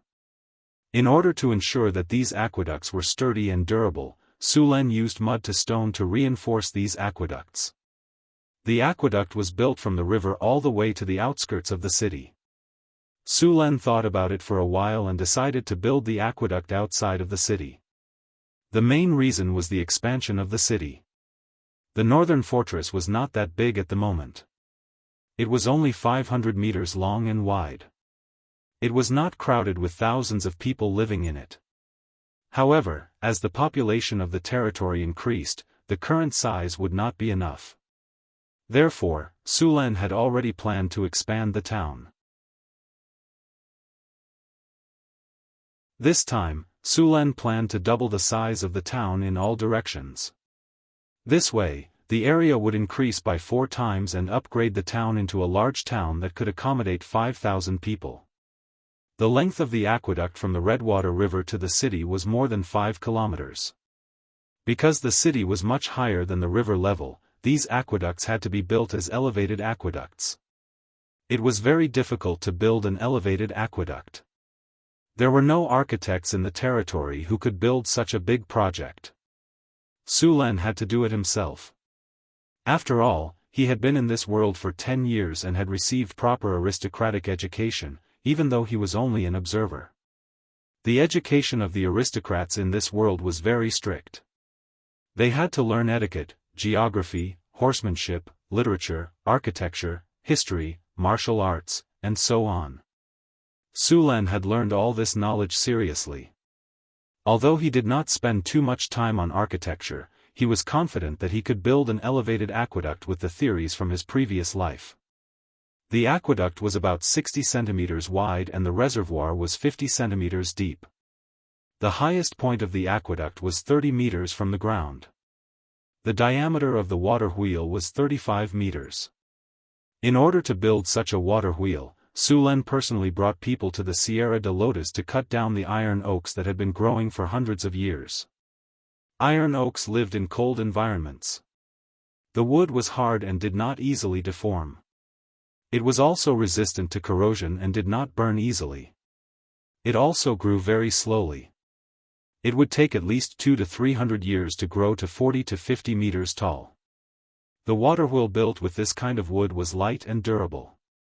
After spending a few days cutting down 8 iron oaks in the Sierra de Lotus, Su Len brought his people back with him.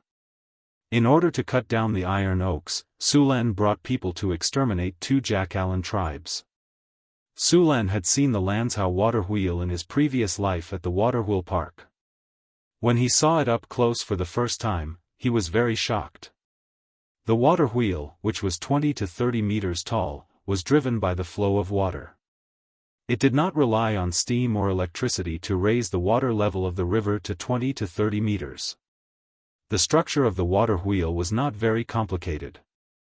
According to the memories of his previous life, Su Len combined them with his mechanical control skills and finally built the first Lanzhou water wheel. The huge water wheel stood on the Red Sand River. The rapid flow of water pushed the water wheel to turn. The water tank on the outer ring of the water wheel was filled during this process. As the water wheel turned, the water rose to 30 meters in the air and poured into the aqueduct. As long as the water wheel was not damaged and the Red Sand River was not cut off, the water could be transported continuously. Water wheel, a giant water wheel built with iron oaks. The structure is ingenious, sturdy, and durable. It is a very good tool to carry water. Sturdiness +10, abrasion +10, water carrying +10, power +15, the aqueduct was built with rocks. Because it had to reach a height of 30 meters, a very deep foundation was dug underneath. The construction of the aqueduct also required Su Len's personal command. In this era, there were very few adhesives used to glue walls together. Most of them used glutinous rice juice or volcanic ash cement. Glutinous rice juice required a lot of food, and Su Len did not want to waste it. Su Len could not afford to ship the volcanic ash cement here either, so he had to work hard himself. After every section was built, he would cast mud to stone on the aqueduct. After using the mud to rock spell, these rocks would completely fuse and no cracks could be seen. The effect was much better than that of the glutinous rice juice and cement. The effect was good, but it was too expensive. In Cult City, hiring a wizard who was proficient in mud to stone would cost at least 300 kinar per day. Even nobles could not afford this price. If Su Len really ran out of money in the future, he could also consider becoming an architect. Mud to stone could turn a 10-meter-long aqueduct into rocks every time he cast mud to stone. Su Len would cast the spell more than 10 times a day. He had spent a lot of effort on this water system. P.S. Thank you Eater Ko for your 1000 Chidian coins tip. Thank you Ho E from Chong E's family for your 200 Chidian coins tip. Thank you NPC 123689 for your 100 Chidian coins tip. Thank you Ababababa for your 100 Chidian coins tip.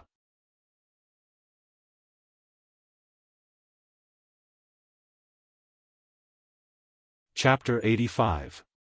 The water supply system had built a large reservoir outside the city. The water from the Red Sand River was not drinkable.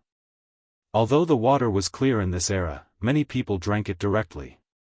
If there were dead animals upstream, the drinking water of the entire city would be threatened.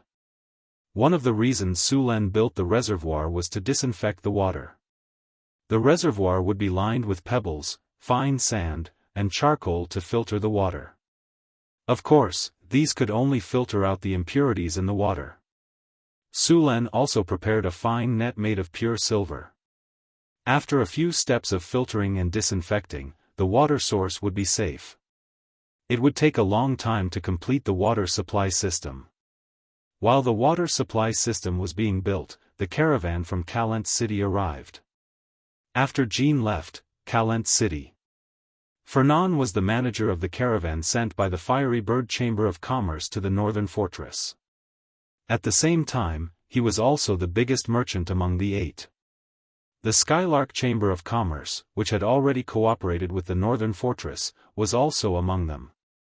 However, the Skylark Chamber of Commerce was only ranked 4th among the 8.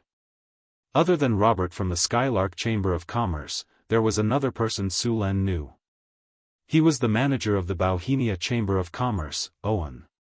Yes, he was the fatty that Su Len set up last time. When he came here to steal from Northtown Castle, he didn't want to pay any price. In the end, he was set up by Su Len and the barbarian warriors. He didn't expect that he would dare to come here to make a deal. Of course, Su Len wouldn't set him up on purpose. He needed Northtown Castle to prosper. It was better not to set people up. Of course, if someone thought Su Len was easy to bully, he wouldn't mind playing with them. Mr. Fernand, I think we should form an alliance and monopolize the sugar trade here. Yes, I think so too.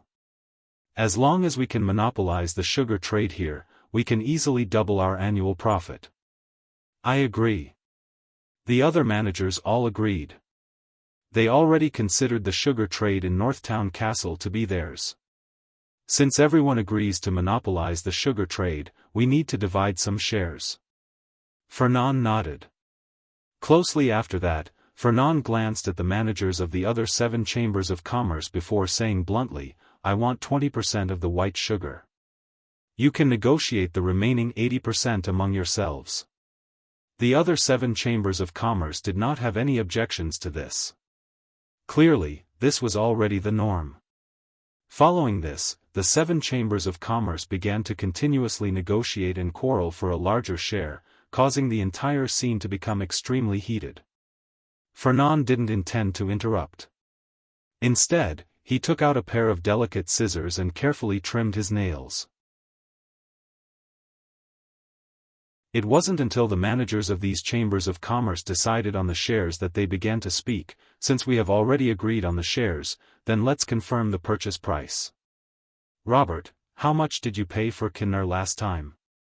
50 Kinnar a caddy. That's too expensive. We should ask him to lower the price. Owen said impatiently as soon as Robert finished his sentence. Yes, lower the price. I think we should lower it to at least 35 Kinnar before we can accept it. Another manager of the caravan agreed. You're oversimplifying the problem. In order to get a high price, he might be preparing to auction it off. Robert knew how difficult it was to deal with Chris, so he directly poured cold water on her.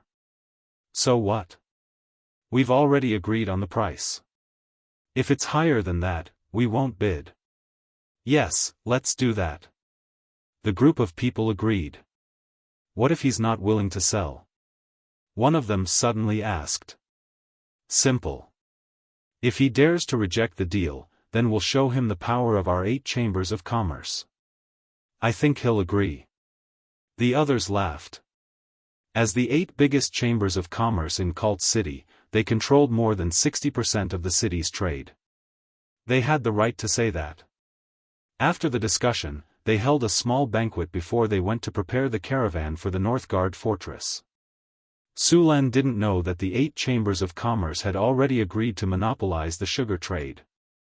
Of course, even if he knew, he wouldn't care.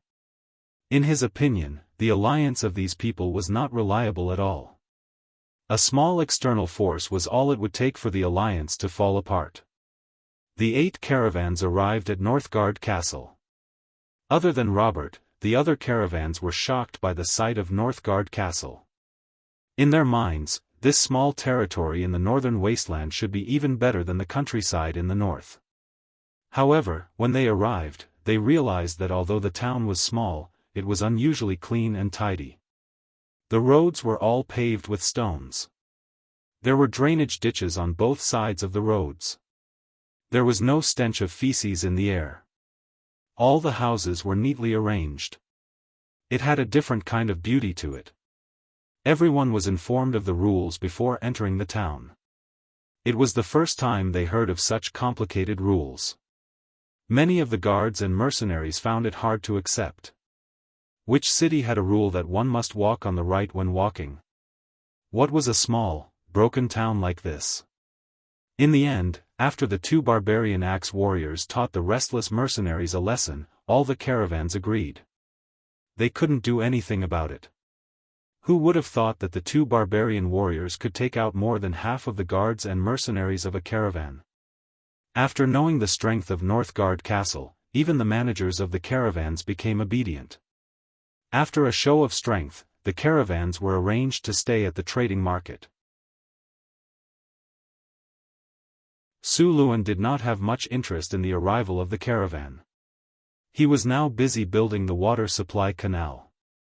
The water supply canal from the river was gradually lowered. The starting point of the canal by the river was about half a meter lower than the end point of the reservoir. The closer it was to the town, the higher the ground was. The less work there was to do, and the faster the construction was. After casting mud to rock on this section of the water supply canal, Su Luan rode his black-maned horse to the tavern. During this time, he would sit in the tavern for a while every day. After all, the tavern's attributes said that there was a chance to attract some heroes here. He was going to try his luck at the tavern. If he met a hero, he would make a profit. After arriving at the tavern, Su Luan realized that the tavern was very lively today. The tavern that could hold 80 to 90 people was full. Luckily, the tavern was a 3-story building. There were still many empty seats on the second floor. Su Luan asked for a glass of rum, and then found a corner and began to observe the guests in the tavern. But to his disappointment, although there were many people in the tavern today, these people were either guards or mercenaries. He didn't find any special people at all. These mercenaries liked rum very much. Although it was twice as expensive as ale, it was still very popular. It seemed that rum could be sold for a good price.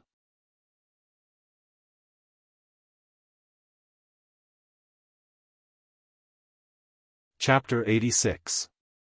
The white sugar trade was discussed in Sullen's Lord's castle. The next morning, the managers of the 8 merchant guilds came together. Chris sat lazily on the sofa in the main seat. Her seductive demeanor stunned the managers of the merchant guilds. Some of the managers were even more embarrassed. Ahem. Fernan, who recovered first, reminded them with a dark face when he saw the ugly behavior of the others. Everyone looked a little embarrassed when they recovered. However, as old foxes, their skin was thick enough. They pretended as if nothing had happened and continued the discussion.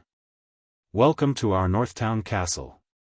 The conditions are simple, so please bear with us, Chris said with a smile. We have 500 pounds of white sugar to sell this time. 500 pounds of white sugar. That's quite a lot. How about the trade and the price? Fernan nodded. He did not wait for Chris to answer and continued, we can buy all of these goods. We have discussed the price. We can give you a high price. Fernand's expression was as if he was sure the other party could only accept it. Chris picked up the teacup on the table and took a sip. She did not say anything. Su Luan had expected this. They had even discussed the solution. Seeing that Chris did not say anything, Fernand thought they had agreed. He continued in the same tone, your town is too far away from Cult City. Every time you come here, it costs a lot. So, you have to give us a discount on the price. Of course, we will also compensate you. If your town needs any goods, we can help you transport them. The price is negotiable. Our 8 merchant guilds control 60% of the trade in Cult City. We have enough power to meet your requirements. Oh, then what do you think the price of white sugar should be? Chris said with a mocking smile. Fernan and the others looked at each other. They were secretly proud of themselves. She was indeed a country bumpkin. As long as she showed off her muscles, they would admit defeat. Ahem, we have discussed it. 35 kinar for 500 pounds of white sugar is a good price, Owen said. Chris did not answer. Instead, she looked at the other managers. However, no one else spoke. Very well, I know what you mean. Chris nodded and put down the teacup. But we have a better way. Then he stood up and said with a smile, this batch of 500 caddies of white sugar will be divided into 5 portions. All the stewards of the Chamber of Commerce can bid, but this time we will be using a closed bidding method. Everyone, there is a sign on the table. Write down your price on the sign and hand it to me. In the end, we will choose the 5 caravans with the highest prices to trade with. As for the 3 caravans with the lowest prices, I'm sorry to have made you come here for nothing. Crazy said with a smile as she played with a small leather whip with her jade-like fingers. By the way, let me remind you that you only have one chance. After saying that, she winked mischievously and then returned to her seat calmly. That's impossible. We will never agree to trade in this way. Never. Just as Chris finished speaking, Fernand, who was still elegant just a moment ago, couldn't help but shout. As the manager of the largest chamber of commerce in Cult City, he had always been the one to set the price. No one dared to refute him. Who would have thought that he would fail in this remote and desolate place today? Mr. Fernand, what's wrong? Are you not satisfied with our arrangement? Chris said with a smile. However, her tone was as cold as the wind from the northern wastelands, sending chills down one's spine. Fernand opened his mouth when he saw Chris's beautiful face. In the end, he didn't say anything. Who else has an opinion? You can leave now. Chris looked around. She was filled with an oppressive aura. The atmosphere in the living room became abnormally heavy. After waiting for a while, no one stood up to leave. Looks like no one has an opinion. Then let's begin. Write down your prices on the board. After a while, we will send someone to collect them. Seeing that no one was leaving, Chris chuckled and returned to her seat. The 8 managers glanced at each other and exchanged a few polite words with each other before picking up their pens to write down their prices. However, this price was not easy to write down. If they wrote it too low, the other companies might write it too high. If they wrote it too high, they might end up wasting their time here. If they wrote it too high, they would not be willing to give up. Therefore, these people didn't start writing. Chris leisurely looked at the conflicted expressions of these merchants. In her heart, she was full of admiration for her master Sullen's method of bidding. Just a hidden bid had easily defeated the alliance of these 8 Chamber of Commerce. The hidden bid method didn't give these people a chance to unite. Moreover, there was another benefit. Those Chamber of Commerce who were originally afraid of Fiery Bird Chamber of Commerce and didn't dare to compete with them didn't have any misgivings this time. After about 15 minutes, a few barbarian girls came in and collected all the hidden bids written by these merchants. Chris picked up these hidden bids and started to examine them. Chris didn't immediately announce the results. Instead, she asked all the managers to go back and wait for the news. She then took the hidden bids and left the living room. Owen, how much did you write? A manager pretended to be nonchalant and asked. 35 kinnar. We agreed to give them this price. We can't change it. Owen said unyieldingly. Robert, what about you? Of course I firmly support the price we agreed on previously. Not a single copper kinnar can be added. Robert said righteously. His expression was like that of a knight who was expressing his loyalty to the king during a knighthood ceremony. Yes, we should unite. We can't let these country bumpkins take advantage of us. Another manager said loudly. Hearing these people's words, Fernand nodded to himself. It seemed like this time it was in the bag. After the managers left, Chris started to look at the hidden bids. The highest bidder offered a price of 80 kinnar. Chris took a look and saw that it was actually Owen from Bohemia Chamber of Commerce. In second place was Robert with 78 kinnar. The lowest bidder offered a price of 65 kinnar. This was more than double the price of 35 kinnar that they had agreed on previously. Among the top 5 Chamber of Commerce, the lowest bid was 73 kinnar. The average price was 76 kinnar. The 500 caddies of white sugar sold for at least 38,000 kinnar. You're tuning in to the Unparalleled SwordWill YouTube channel.